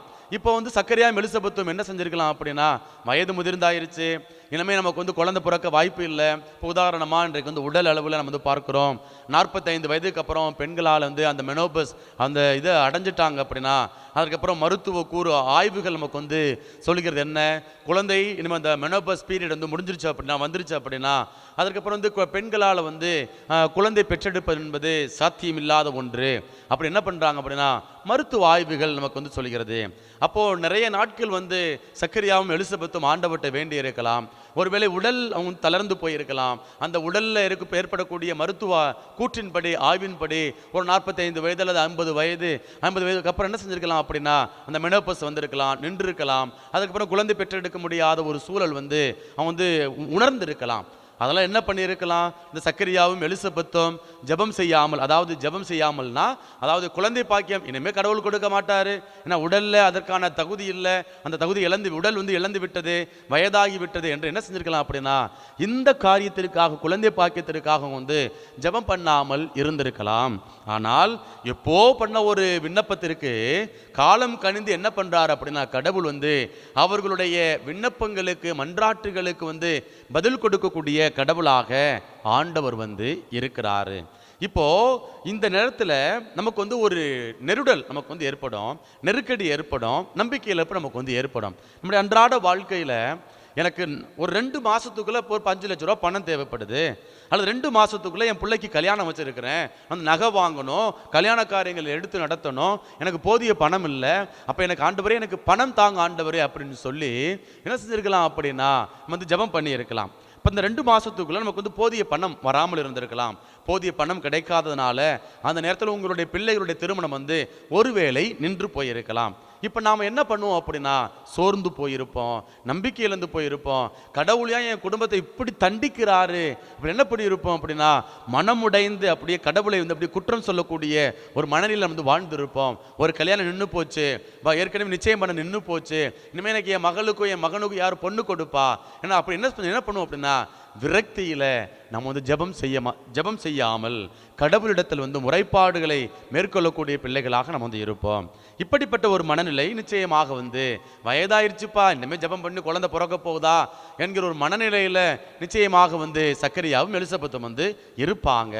அப்படிப்பட்ட அந்த நிலையில தான் ஆண்டவர் வந்து என்ன பண்றாரு அப்படின்னா யாரும் எதிர்பாராத நேரத்தில் எதிர்பாராத விதத்தில் என்ன பண்றாரு சக்கரியாகிட்ட வந்து கடவுள் கபிரியேல் வானதூதர் வழியாக வந்து பேசக்கூடிய ஒரு சூழல். அப்போ இந்த இடத்துல நம்ம வந்து புரிஞ்சுக்கணும் என்ன அப்படின்னா இப்போ நான் ஜெபம் பண்றேன் சரிங்களா, இப்போ நானும் பண்றேன் நீங்களும் பண்றீங்க. இப்போ என்னுடைய ஜெபம் வந்து என்னுடைய வளர்ச்சியை குறித்த ஒன்றாக இருக்கிறது, அல்லது என்னுடைய பணி சார்ந்த ஒன்றாக இருக்கிறது. அதே போல் உங்களுடைய ஜெபம் வந்து எப்படி இருக்கிறது அப்படின்னா உங்களுடைய வளர்ச்சியை குறித்த ஒன்றாக இருக்கிறது, உங்கள் குடும்பம் சார்ந்த ஒன்றாக இருக்கிறது. இப்போ உங்க குடும்பத்தை இந்த ஜெபத்துல கடவுள் என்ன பண்றாரு அப்படின்னா கடவுள் கேட்கிறாரு. இப்போ கடவுள் என்ன பண்றாரு நம்முடைய ஜெபத்தில் அவருடைய திட்டத்தை வந்து உள் வைக்கிறார். அந்த திட்டம் என்ன அப்படின்னா அதாவது இந்த இன்டகிரேட் ஒன்றிணைக்கிறார். நான் உனக்காக ஒரு திட்டம் வச்சிருக்கிறேன், அந்த திட்டத்தின்படி உன்னுடைய ஜெபம் வந்து இருக்கணும். அப்படி உன்னுடைய ஜெபம் இருக்கிறப்ப தான் நான் என்ன பண்ணுவேன் அப்படின்னா உன்னுடைய விண்ணப்பத்துக்கு நான் வந்து பதில் கொடுப்பேன் என்ற ஆண்டவர் வந்து நமக்கு வந்து உன்னதமான சிந்தனை நமக்கு வந்து கொடுக்கிறார். அப்பனப்பா நீ சின்ன சின்ன பொருளுக்கெல்லாம் ஜெபம் பண்ணுறடா, நீ வந்து வீடு வாங்கணுங்கிற, அது வேணுங்கிற, இது வேணுங்கிற, நீ என்னையே பற்றிக்கொள், நீ என்னையை பிடிச்சிக்கோ, நீ என்னையை பிடிச்சிக்கிட்ட அப்படின்னா நான் உனக்கு என்ன பண்ணுவேன் அப்படின்னா நீ விரும்புகிற எல்லாவற்றையும் நிறைவேற்றி கொடுப்பேன் என்று ஆண்டவர் வந்து அவருடைய திட்டத்தை நம்முடைய ஜெபத்தில் வந்து அப்படியே ஒன்றிணைக்கிறார், அப்படியே நுழைக்கக்கூடிய ஒரு சூழல். அதுதான் இந்த சக்கரியாவுடைய வாழ்க்கையில் பார்க்கிறோம். என்ன காலம் கனிந்து விட்டது. இப்போ சக்கரியா ஏன் தண்டிக்கப்படுகிறார்? இப்போ பாருங்க இங்க தூதர் வந்து அறிவிக்கிறார், உன்னுடைய மனைவி வந்து கருவுற்று இருக்கிறாப்பா அப்படின்னு சொல்றப்ப கடவுளுடைய ஜெபத்தை கேட்டாருப்பா, உன் மனைவி கருவுற்று இருக்கிறாருப்பா அப்படின்னு சொன்ன உடனே சக்கரியா வந்து என்ன பண்றாரு அப்படின்னா அதை நம்பலை. என்ன பாருங்க, ரொம்ப அழகா வாசிக்கிறோம். செக்கரியா வானதூதரிடம் இது நடைபெறும் எனக்கு எப்படி தெரியும்? நான் வயதானவன், அதுபோல் என் மனைவியும் வயது முதிர்ந்தவராயிற்றே என்று என்ன பண்றாரு அப்படின்னா அவங்க சொல்லக்கூடிய ஒரு நிலை, நம்பிக்கை இழக்கக்கூடிய ஒரு நிலை. அப்ப இதுக்காக இந்த குழந்தை பேற்றிற்காக ஜெபம் பண்ணார். அப்போ அவருடைய ஜெபத்தில் நம்பிக்கை இல்லாமல் என்ன பண்றாரு அப்படின்னா இங்கு செக்கரியாவும் எலிசபெத்தும் இருக்கிறாங்க. இப்போ இதே போல தான் நம்முடைய அன்றாட வாழ்க்கையில் நம்ம என்ன பண்ணுறோம் அப்படின்னா ஒரு இலக்கு வச்சிருக்கிறோம், ஒரு திட்டம் வச்சிருக்கிறோம். அந்த திட்டம் நிறைவேறுவதற்காக நம்ம வந்து நோன்பு இருக்கிறோம், ஜெபம் செய்கிறோம், தினமும் திருப்பலிக்கு போகிறோம், எல்லாம் பண்ணுறோம். ஆனால் அந்த காரியம் கைகூடுறப்ப என்ன பண்ணுறோம் அப்படின்னா அது எப்படி நடக்கும்? சாத்தியமே இல்லையே. என்ன செய்யுது? கடவுளுடைய திட்டத்தை, கடவுளுடைய நம்மை ஆட்கொள்வதை வந்து நம்முடைய வாழ்க்கையில் வந்து தடுத்தாட்கொள்வதை வந்து நம்பாமல் நம்ம வந்து இருக்கிறோம். உதாரணமா திருத்துதர் பணிகள் புத்தகத்தில் அதிகாரம் 12 ஒரு அழகான நிகழ்வு அங்கே வந்து வருகிறது. அங்கே பாருங்க, தொடக்கத்தில் வந்து ஏரோதரசன் என்ன பண்ணுறான் அப்படின்னா திருச்சபை சார்ந்த மக்கள் சிலரை பிடித்து கொடுமைப்படுத்தினான். யோவானின் சகோதரரான யாக்கோபை வந்து வாளால் கொன்றான். இப்போ அதுக்கு அடுத்து என்ன பண்ணுறான் அப்படின்னா பேதுரு வந்து கைது செய்கிறான், சிறையில் வந்து அடைக்கிறான். இப்போ அந்த தொடக்க கால திருச்சபையினர் மக்கள் வந்து என்ன பண்றாங்க அப்படின்னா இப்போ பேதுருனுடைய விடுதலைக்காக வந்து ஜெபிக்கிறாங்க. பாருங்க, வாசிக்கிறோம் பாருங்க, நம்ம திருத்துதர் பணிகள் புத்தகம் அதிகாரம் 12 இறை வார்த்தை 5 வந்து இப்படியாக வாசிக்கிறோம். பேதுரு இவ்வாறு சிறையில் காவலில் வைக்கப்பட்டிருந்த போது திருச்சபை அவருக்காக கடவுளிடம் உருக்கமாக வேண்டியது. இப்ப கடவுள் என்ன பண்றாரு அப்படின்னா அவருடைய ஜெபத்துக்கு வந்து பதில் கொடுக்கிறார், உடனே பதில் கொடுக்கிறார். சக்கரியாவுக்கு வந்து காலம் தாழ்த்துறார். இங்கு பேதுருடைய ஜெபத்தில் பேதுரு சிறையில் அடைக்கப்பட்டிருக்கிறாரு, காவலில் இருக்கிறாரு. அப்படி இருக்கிறப்ப திருச்சபை, ஒட்டுமொத்த திருச்சபை வந்து என்ன செய்யுது அப்படின்னா பேதுருடைய விடுதலைக்காக மன்றாடுகிறது. கடவுள் என்ன பண்றாரு? இப்போ அங்க வந்து தன்னுடைய தூதரை வந்து அனுப்புகிறார். அந்த சிறை முழுவதுமாக ஒளிமயமாக வந்து மாறக்கூடிய ஒரு நிலை, சங்கிலிகள் வந்து அறக்கூடிய ஒரு நிலை, முதல் காவல், இரண்டாம் காவல் நிலை என்று சொன்ன என்ன செய்யறாரு அப்படின்னா கடந்து வரக்கூடிய ஒரு நிலை. வெளியில வந்து வானதூதர் வந்து அவர் வெளியில விடுறாரு, தன்னுணர்வு பெறுகிறாரு. அப்போ கடவுள் தான் என்னை விடுவிச்சிடாரு அப்படின்னு சொல்லி என்ன பண்றாரு அப்படின்னா தன்னுடைய திருத்தூதருடைய வீட்டிற்கு அவர் வந்து போறாரு. 13வது வசனத்துல நம்ம வந்து பார்க்கிறோம், அதாவது திருத்தூதர் பணிகள் புத்தகம் அதிகாரம் 12 இறைவார்த்தை 13 அவர் வந்து எங்க போறாரு அப்படின்னா அவர் வெளிக்கதவை தட்டிய போது அவர் யாவற்றையும் புரிந்து கொண்டவராய் மார்க்கு எனப்படும் யோவானின் தாயாகிய மரியா வீட்டுக்கு போனார். அங்கே பலர் ஒருங்கிணைந்து இறைவனிடம் வேண்டிக் கொண்டிருந்தனர். அவர் வெளிக்கதவை தட்டிய போது ரோதி என்னும் பெயருடைய பணிப்பெண் தட்டியது யார் என பார்க்க வந்தார். அது பேதுருவின் குரல் என்பதை உணர்ந்ததும் மகிழ்ச்சியால் வாயிலை திறக்காமல் உள்ளே ஓடி பேதுரு வாயில் அருகே நிற்கிறார் என்று அறிவிக்கிறார். பாருங்க, இப்போ அவங்க பேதுருடைய விடுதலைக்காக ஜெபம் பண்றாங்க. இப்போ கடவுள் என்ன பண்றாரு? பேதுரு வந்து விடுதலை கொடுக்கிறாரு. இப்போ வந்து மரியா வீட்டுக்கு போறாரு. அங்க போன உடனே ரோதி என்கிற பெண்மணி வந்து பார்க்குறாங்க, கேள்விப்படுறாங்க, குரலை கேட்குறாங்க. கேட்ட உடனே இது உண்மையிலேயே வந்து பேதுரு தான் என்று சொல்லி ஜெபம் செய்யக்கூடிய உள்ளறையில் இருக்கக்கூடிய மக்கள்கிட்ட போய் சீடர்கள்ட்ட போய் அறிவிக்கிறாரு. இப்போ அவங்களுடைய பதில் மொழியை பாருங்களேன். வந்து 15வது வசனத்துல வந்து வாசிக்கிறோம், அவர்கள் அவரை நோக்கி உனக்கு பித்து பிடித்து விட்டதா என்று கேட்டார்கள். ஆனால் அவர் அது உண்மையே என்று வலியுறுத்தி கூறினார். அதற்கு அவருடைய வானதூதராய் இருக்கலாம். பாருங்க, அப்புறம் தொடர்ந்து வரக்கூடிய பகுதியில் பார்த்தோம் அப்படின்னா அவர் ரொம்ப விடாம தட்டுறார். பேதுரு விடாம கதவை தட்டுறாரு. கதவை திறந்து பார்க்குறாங்க. அங்க இருக்கக்கூடிய எல்லா பேரும் என்ன பண்றாங்க அப்படின்னா ஒட்டுமொத்தமாய் அப்படியே வியப்புக்குள்ளாகி மலைத்து பார்க்கக்கூடிய ஒரு சூழல். அப்போ தொடக்கத்தில் பாருங்க, யாருக்காக ஜெபம் பண்றாங்க? பேதுருடைய விடுதலைக்காக ஜெபம் பண்றாங்க. வெளியில நிற்கிறாரு. ரோதி என்கிற பணிப்பெயர் என்ன சொல்றாங்க அப்படின்னா தகவல் கொடுக்கிறா, நீனா உனக்கு பைத்தியமா, லூசா, கிறுக்கா, என்ன பண்றாங்க அப்படின்னா அவர் வந்து எள்ளி நகையாடக்கூடிய ஒரு நிலை. இதே போலதான் இங்க வந்து சக்கரியாவும் எலிசபெத்தும் என்ன பண்றாங்க அப்படின்னா குழந்தை பாக்கியத்திற்காக ஜெபம் பண்றாங்க. இப்போ குழந்தை பாக்க ஜெபம் பண்றப்ப நம்பிக்கையோட ஜெபம் பண்றாங்க. கடவுள் என்ன பண்றாரு? ஒரு குறிப்பிட்ட காலம் உனக்கு தாழ்த்துகிறார். இப்போ அவருடைய விண்ணப்பத்துக்கு வந்து பதில் கொடுக்கிறார். இப்போ சக்கரியா என்ன பண்றாரு? அதை நம்பல. பிரியமானவர்களே, இன்றைக்கு நீங்களும் நானும் பல நேரங்கள்ல நிறைய நேரங்கள் என்ன பண்றோம் அப்படின்னா நம்ம வந்து ஜெபம் செய்கிறோம், நமக்கு கிடைக்கும் அப்படிங்கிற அது கை கூடும், இது நடக்குமா, சாத்தியமா நினைச்சுக்கிட்டு இருப்போம். அதுக்காக ஜெபம் பண்ணுவோம். சாத்தியப்படக்கூடிய சூழல் அப்படியே அப்படி வந்து கொண்டே இருக்கும், கனிந்து வரும். அப்படி கனிந்து வர்றப்ப நம்ம வந்து அவநம்பிக்கையுடைய பிள்ளைகளாக நம்ம வந்து மாறக்கூடிய ஒரு நிலை. இப்படிப்பட்ட ஒரு மனநிலை இருக்கின்ற பொழுதுதான் கடவுள் என்ன பண்றார் அப்படின்னா நம்மை வந்து தண்டிக்கிறார். காலம் தாழ்த்துகிறார். இங்க சக்கரியாவுக்கு என்ன பண்றாரு? அங்க வந்து பேச்சற்றவராக வந்து அவருக்கு ஒரு சைன், ஒரு அடையாளத்தை வந்து கொடுக்கக்கூடிய ஒரு சூழல். பிரியமானவர்களே, இப்போ இதுக்கு வந்து ஏதோ சக்கரியாரோட வாழ்க்கையில் மட்டும் இது நடக்கல. இதே போல வயது முதிர்ந்தவர் யார் இருக்கிறா? ஆபிரகாம் இருக்கிறாங்க, சாராள் இருக்கிறாங்க. அப்போ வயது முதிர்ந்தவராக இருக்கக்கூடிய அந்த வேளையில் ஏற்கனவே ஒருத்தவங்களுக்கு என்ன பண்ணியிருக்கிறார் அப்படின்னா, கடவுள் இப்படி வயது முதிர்ந்தவராகியும் அவங்களுக்கு வந்து குழந்தை பாக்கியத்தை கொடுத்திருக்கிறாரு. ஒரு குருவானவர், நம்பிக்கை தந்தை என்று அழைக்கப்படக்கூடிய ஆபிரகாம் பற்றி நிச்சயமா என்ன பண்ணியிருப்பார் அப்படின்னா, சக்கரியா படிச்சிருப்பாரு. ஆனா என்ன பண்ணல அப்படின்னா, அந்த நம்பிக்கையை அது வந்து ஒரு ஏற்றறிவாக இருக்கிறது. புத்தகத்தோட அப்படி நின்று விடுகிறது, பைபிள் தோராவோட அப்படி நின்று விடுகிறது. அது என்ன செய்யல அப்படின்னா, சக்கரியா தன்னுடைய வாழ்க்கையில் அது வந்து உள்வாங்கவே இல்லை. பாருங்க, ரோமேற்கு எழுதிய புத்தகத்தில் அதிகாரம் 4 நம்பிக்கை எப்படி ஆபிரகாம் வந்து நம்பிக்கையோடு இருந்தார் என்பதை நாம் வந்து பார்க்கலாம். உன் வழிமரபினர் எண்ணற்றவராயிருப்பர் என்றும் அவருக்கு சொல்லப்பட்டது. இக்கூற்று நிறைவேறும் என்னும் எதிர்நோக்கு இடமில்லாதது போல் தோன்றினாரும் அவர் எதிர்நோக்கினார், தயங்காமல் நம்பினார். ஆகவே அவர் பல மக்களினங்களுக்கு தந்தையானார். தொடர்ந்து அங்க ஆபிரகாம் எப்படி அவருடைய நம்பிக்கையை வந்து அசைக்க முடியாத நம்பிக்கையாக கொண்டிருந்தார் என்பதை வந்து பார்க்கிறோம். பாருங்களே, தமக்கு ஏறத்தாழ 100 வயது ஆகிவிட்டதால் தமது உடலும் சாராவுடைய கருப்பையும் செத்தவை போல் ஆற்றலற்று போய்விட்டதை எண்ணி பார்த்த போது கூட அவன் நம்பிக்கையில் உறுதி தளரவில்லை. அப்ப இதெல்லாம் என்ன செஞ்சிருக்கலாம் அப்படின்னா, அந்த நம்பிக்கையை வந்து ஒரு படிச்சிருக்கிறார், சக்கரியா படிச்சிருக்கிறார். இப்போ இன்றைக்கு சக்கரியாவை போல நம்ம என்ன பண்றோம் அப்படின்னா, ஆபிரகாமை குறித்து அப்படியே அக்கு வேற ஆணி வேற பேசுவோம். ஆபிரகாம் வந்து அப்படி நம்பிக்கையில் இருந்தாரு, இப்படி நம்பிக்கையில் இருந்தாரு, என்ன சொல்ற நம்பிக்கை குறித்து அப்படியே பக்கம் பக்கமா மணிக்கணக்கா அடுத்தவங்க வாழ்க்கையை குறித்து அப்படி வந்து பக்கம் பக்கமா பேசுவோம். நம்ம வாழ்க்கையில அடிபடுகின்ற பொழுது நாம பேசிய நம்பிக்கை எங்கே போனது? பல நேரங்கள்ல எனக்கும் அந்த பிரச்சனை இருக்குது. ஏன் இப்படி நடக்குது தெரியல. அவநம்பிக்கைக்கு தள்ளப்படக்கூடிய ஒரு சூழல், நிறைய காரியம் எப்படி நம்ம நிர்பந்திக்கும். கடவுள் உண்மையிலே இருக்கிறாரா, செயலாற்றுகிறாரா, கடவுளுடைய அருள் எனக்குள்ள இருக்கிறதா, அந்த நம்பிக்கையில் என்ன செய்யுது அப்படின்னா, பல நேரங்களில் அப்படியே வரக்கூடிய ஒரு சூழல், எதிர்மறையான காரியங்கள் நம்மை தாக்குகின்ற பொழுது சக்கரியாவுக்கு எப்படி அவநம்பிக்கை வந்ததோ அதே போல நமக்கும் அப்படிப்பட்ட அவநம்பிக்கைகள் வரும். இப்படிப்பட்ட நேரத்தில் நம்ம யாரை முன்மாதிரியாக கொள்ளணும் அப்படின்னா, ஆபிரகாம் அவருடைய வார்த்தை.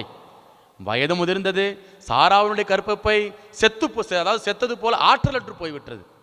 அப்ப ஆற்றலற்று போயிருந்தாலும் என்ன பண்றாரு அப்படின்னா, அவர் நம்பினார். அப்போ இப்படிப்பட்ட நம்பிக்கை தான் என்ன செய்யணும் அப்படின்னா, நீங்களும் நானும் நம்முடைய அன்றாட வாழ்க்கையில கொண்டிருக்க வேண்டும் என்பதனை நம்ம ஆண்டவர் இந்த நற்செய்தி வழியாக நமக்கு வந்து வலியுறுத்துகின்றார். பிரியமானவர்களே, 75 வயசுல ஆபிரகாமுக்கு வந்து வாக்குறுதி கொடுக்கப்படுகிறது. உனக்கு மகன் பிறப்பாம்பா, வாக்குறுதி கொடுக்கப்படுகிறது. எப்போ நடக்குது? 100 வயசுல வந்து சாத்தியமாகிறது. சரிங்களா? அப்போ வாக்குறுதி 75 வயசுல கொடுக்கப்படுகிறது. ஏறத்தாழ ஒரு 25 ஆண்டுகள் என்ன பண்றாரு அப்படின்னா, காத்திருக்கக்கூடிய ஒரு நிலை. இன்றைக்கு நம்முடைய அன்றாட வாழ்க்கையில நமக்கு வந்து வாக்குறுதி கொடுக்கப்படும். அந்த திட்டத்தை நம்ம அறியறதில்லை. கடவுள் எனக்காக வைத்திருக்கக்கூடிய திட்டம் என்ன, அதை நாம புரிஞ்சுக்கிறது இல்லை. கோயிலில் போய் முழுமையான வந்து நம்பிக்கையோட ஜெபம் பண்ணுவதில்லை. என்ன பண்றோம் அப்படின்னா, அதே மெத்தன போக்கோட, அசட்டைத்தனத்தோட, அதே வேடிக்கை பார்க்கக்கூடிய மனநிலையோட என்ன பண்றோம் அப்படின்னா, பராக்குகளோடு நாம வந்து ஜெப வேலைகளில் நாம் வந்து ஈடுபடுகிறோம். எத்தனையோ பேர் வந்து வர்றாங்க, அறுவடைக்கு வர்றாங்க. ஏன் கொஞ்சம் பேர் தான் சாட்சி சொல்றாங்க? என்ன காரணம்? கடவுள் உங்களுடைய விண்ணப்பத்துக்கு வந்து பதில் கொடுக்கலையா? நிச்சயமா அப்படிலாம் இல்லை. பலர் என்ன பண்றாங்க அப்படின்னா, பராக்குகளோடு ஒரு நம்பிக்கையோடு ஜெபம் பண்ணாததான் காரணமாக இருக்கிறது. புற்றுநோயிலிருந்து விடுதலை பெறுறாங்க, குழந்தை பாக்கியம் கிடைக்கிறது, இன்னும் பல்வேறு விதமான இக்கட்டான சூழலில் இருந்து ஒண்ணுமே நடக்காது என்று எண்ணி அந்த நேரங்களில் இருந்து, ஆபத்தான சூழலில் இருந்து ஆண்டவர் என்ன பண்ணி இருக்கிறார் அப்படின்னா, தப்புவித்து பெருமைப்படுத்தி இருக்கிறார். நிறைய பேர் சாட்சியம் சொல்றாங்க. ஏங்க ஒவ்வொரு வாரமும் நூற்றுக்கணக்கான மக்கள் வந்து கொண்டு இருக்கிறாங்களே, அந்த மக்கள் ஏன் இந்த அபிஷேகத்தை, அந்த அற்புதங்களை பெற்றுக்கொள்ள முடியல? ஏன் அப்படின்னா, பல நேரங்களில் நம்முடைய ஜபங்கள் சக்கரியாவின் ஜபத்தை போல இருக்கிறது. உன்னை கடவுள் செய்து கொடுப்பார்ப்பா, உன்னை வாக்குறுதியா சொன்னா அப்படின்னா, இவன் என்னப்பா பிதட்டுறான், வாய்க்கு வந்ததை பேசுறான்ப்பா. என்ன பண்ணா அப்படின்னா, யார் நமக்கு வந்து வாக்குறுதி கொடுக்கிறாங்களோ, வாக்குறுதி கொடுக்கக்கூடிய நபரை ஏற்றுக்கொள்ள முடியாத ஒரு சூழல். இது நடக்குமா? அவர்கிட்ட நம்ம என்ன பண்றோம் அப்படின்னா, கடவுள் அவர் வழியாக பேசுகிறார் என்பதை உணர்வதில்லை. என்ன பண்றோம், அவங்க இப்படிப்பட்டவங்க, அவங்க அப்படிப்பட்டவங்க, கடவுள் அவங்களே செயல்படுவாரா என்று என்ன பண்றோம்? அவருடைய தனிப்பட்ட வாழ்வை குறித்து குறை சொல்லுகிறோம், விமர்சனத்துக்கு நாம் வந்து உட்படுத்துகின்றோம். இயேசுகிட்ட அப்படிதான் நடந்தது. இவன் நாசரேத்திலிருந்து நல்லது எதுவும் வரக்கூடுமா? சொந்த ஊர்ல என்ன பண்றாரு அப்படின்னா வந்து இறைவார்த்தை அறிவிக்கிறாரு. அங்க போய் என்ன பண்றாரு? அற்புதங்களை செய்ய முடியல. அவெல்லாம் என்ன ஊருக்காரெல்லாம் என்ன பண்றான் அப்படின்னா, இவனை தெரியாதா, இவங்க அம்மாவை தெரியாதா, இவங்க அப்பாவை தெரியாதா, அவன் குடும்ப பின்புலம் தெரியாதா என்று என்ன பண்றாங்க அப்படின்னா, இயேசுவை ஏற்றுக்கொள்ளல, இயேசுவின் நம்பிக்கை கொள்ளல, அவருடைய வார்த்தையை பற்றி கொள்ளல. மாறாக என்ன பண்றாங்க?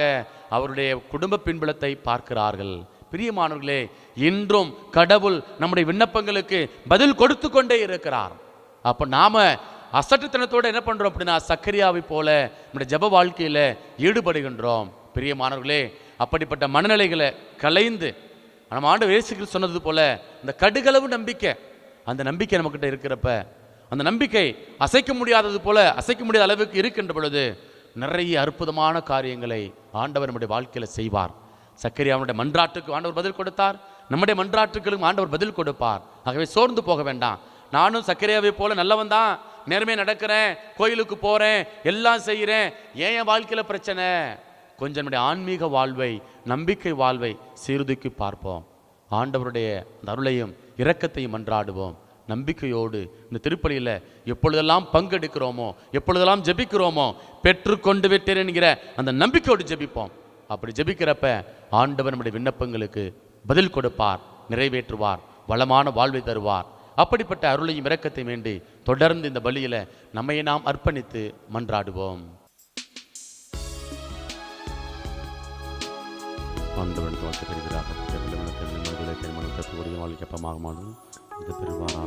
தினம் ஒரு வரம் வேண்டும், தினம் ஒரு வரம் வேண்டும், தீர்க்கமாய் தினம் வேண்டும், தீங்கில்லா உலம் வேண்டும், தீர்ப்பிடாத மனம் வேண்டும் இயேசுவே.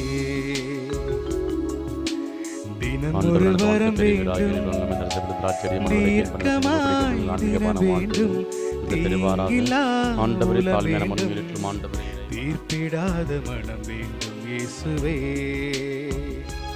கேட்கிறேன், தேடுகிறேன், தட்டுகிறேன் தெய்வமே.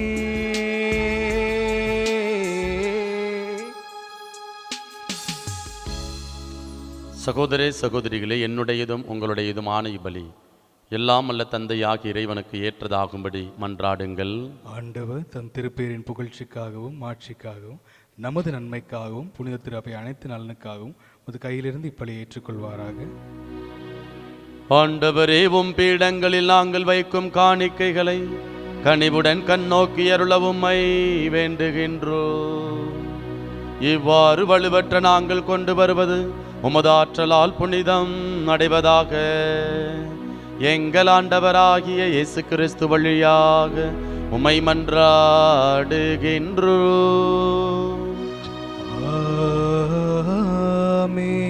ஆண்டவர் உங்களோடு இருப்பாராக, உம் ஆன்மாவோடும் இருப்பாராக. இதயங்களை மேலே எழுப்புங்கள். ஆண்டவரிடம் எழுப்பியுள்ளோம். நம் இறைவனாகிய ஆண்டவருக்கு நன்றி கூறுவோம். அது தகுதியும் நீதியும் ஆனதே. ஆண்டவரை தூயவரான தந்தையே, என்றுமுள்ள எல்லாம் அல்ல இறைவா, எங்கள் ஆண்டவராகிய கிறிஸ்து வழியாக எந்நாளும் எவ்விடத்திலும் நாங்கள் உமக்கு நன்றி செலுத்துவது மெய்யாகவே தகுதியும் நீதியுமாகும், எங்கள் கடமையும் மீட்புக்கு உரிய செயலுமாகும்.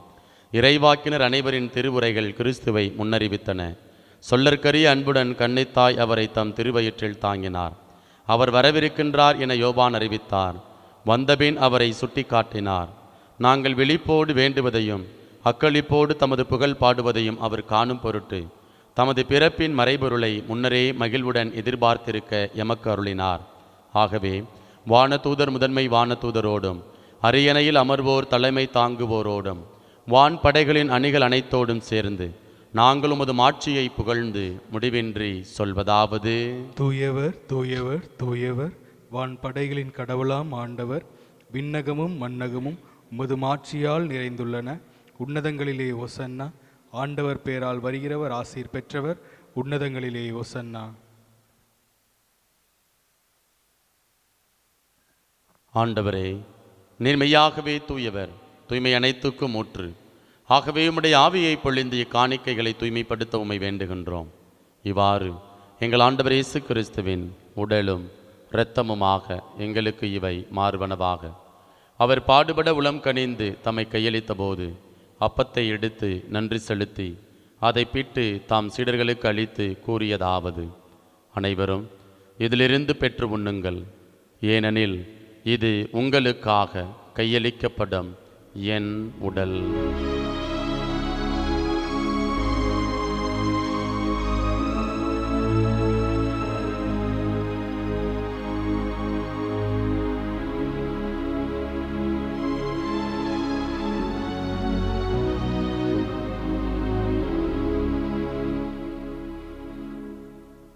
அவ்வண்ணமே இரவு விருந்தை அருந்திய பின் கிண்ணத்தையும் எடுத்து மீண்டும் உமக்கு நன்றி கூறி தாம் சீடர்களுக்கு அளித்து அவர் கூறியதாவது: அனைவரும் இதிலிருந்து பெற்று பருகுங்கள், ஏனெனில் இது புதிய நிலையான உடன்படிக்கைக்கு உரிய என் இரத்தத்தின் கிண்ணம்.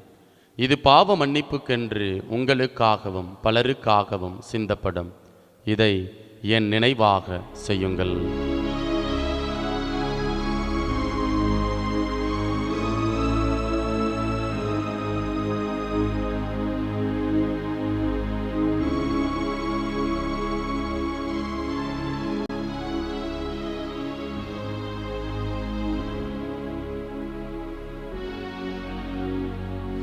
நம்பிக்கையின் மறைபொருள்.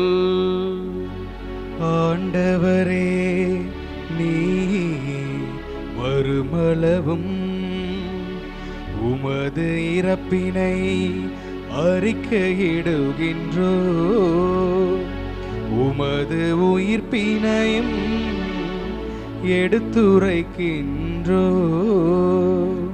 ஆகவே ஆண்டவரே, நாங்கள் கிறிஸ்துவின் இறப்பினையும் உயிர்ப்பினையும் நினைவு கூர்ந்து வாழ்வு தரும் அப்பத்தையும் மீட்பளிக்கும் கிண்ணத்தையும் உமக்கு ஒப்புக் கொடுக்கின்றோம்.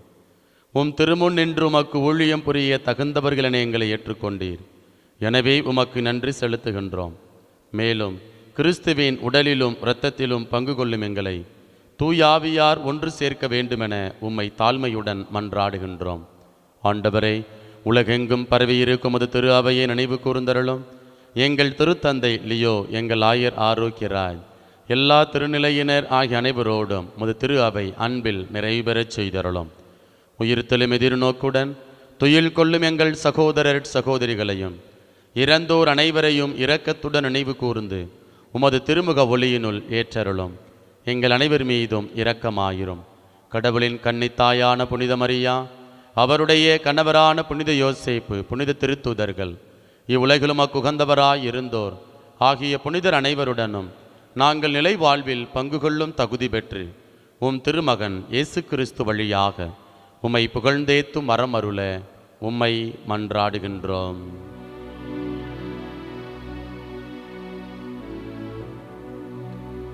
இவர் வழியாக இவரோடு இவரில் எல்லாமல்ல இறைவனாகிய தந்தையே, தூய ஆவியாரின் ஒன்றிப்பில் எல்லா புகழும் ஆட்சியும் என்றென்றும் உமக்கு உரியதே. ஆமென், ஆமென், ஆமென்.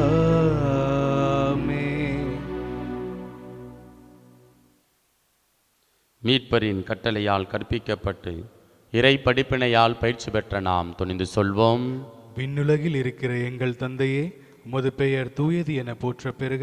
உமது ஆட்சி வருக. உமது திருவுள்ளம் விண்ணுலகில் நிறைவேறுவது போல மண்ணுலகிலும் நிறைவேறுக.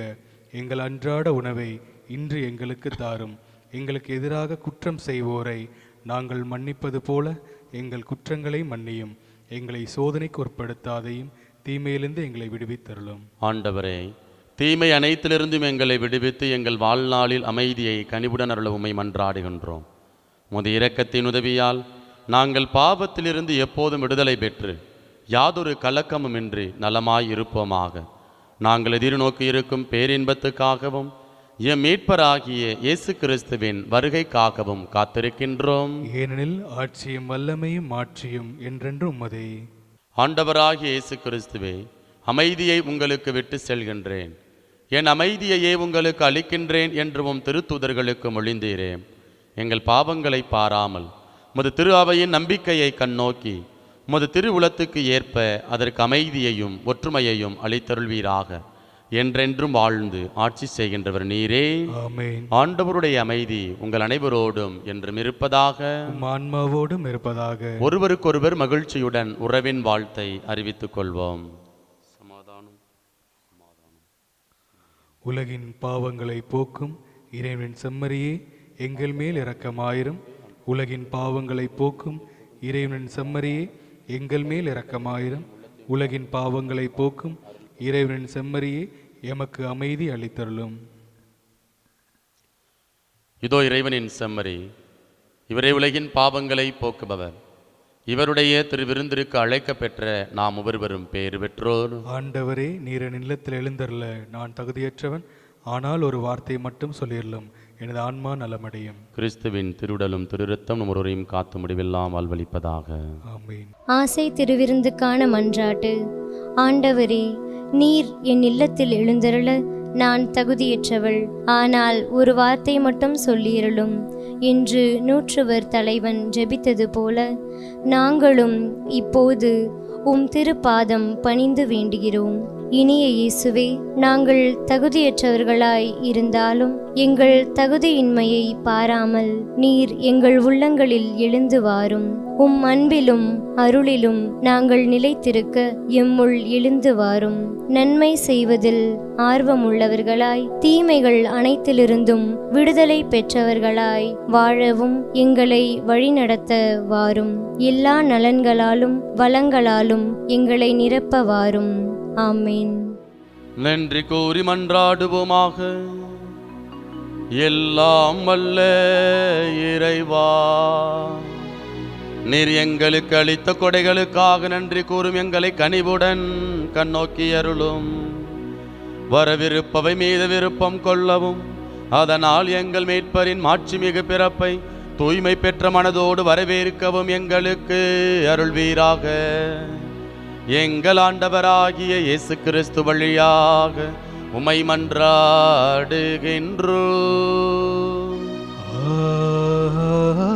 ஆமென். ஆண்டவர் உங்களோடு இருப்பாராக. உம் ஆன்மாவோடும் இருப்பாராக. எல்லாம் வல்ல இறைவன் தந்தை, மகன், தூயாவியார் உங்கள் அனைவரையும் நிறைவாக ஆசீர்வதிப்பாராக.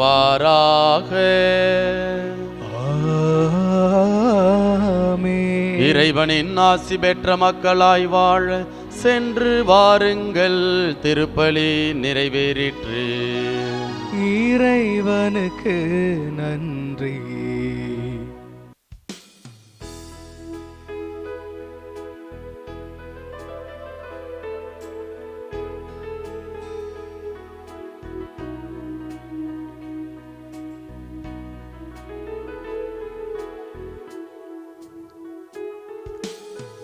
தேவனே, நான் உமதண்டையில் இன்னும் நெருங்கி சேர்வதே என் ஆவல் பூமியில்.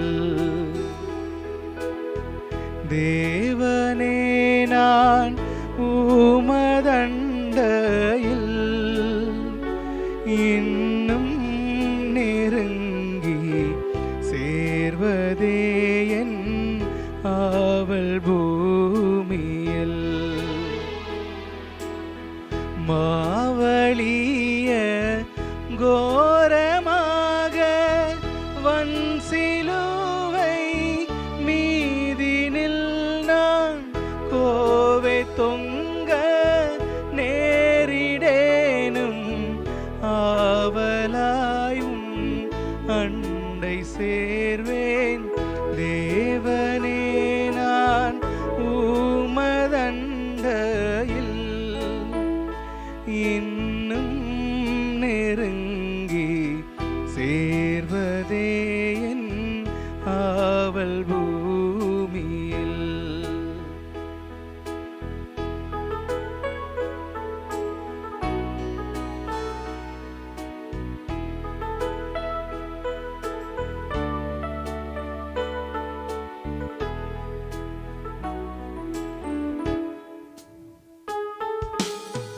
பறக்கத் தேரும் படிகள் போலவே என் பாதை தோன்ற பண்ணுமையா எந்தன் தேவனே. கிருபையாக நீ எனக்கு தருவதெல்லாம் உமதன்பை அருமையாய் என்னை அழைத்து அன்பின் தூதனாகச் செய்யும் தேவனே. நான் உமதண்டையில் இன்னும் நெருங்கி சேர்வதே என் ஆவல் பூமியில்.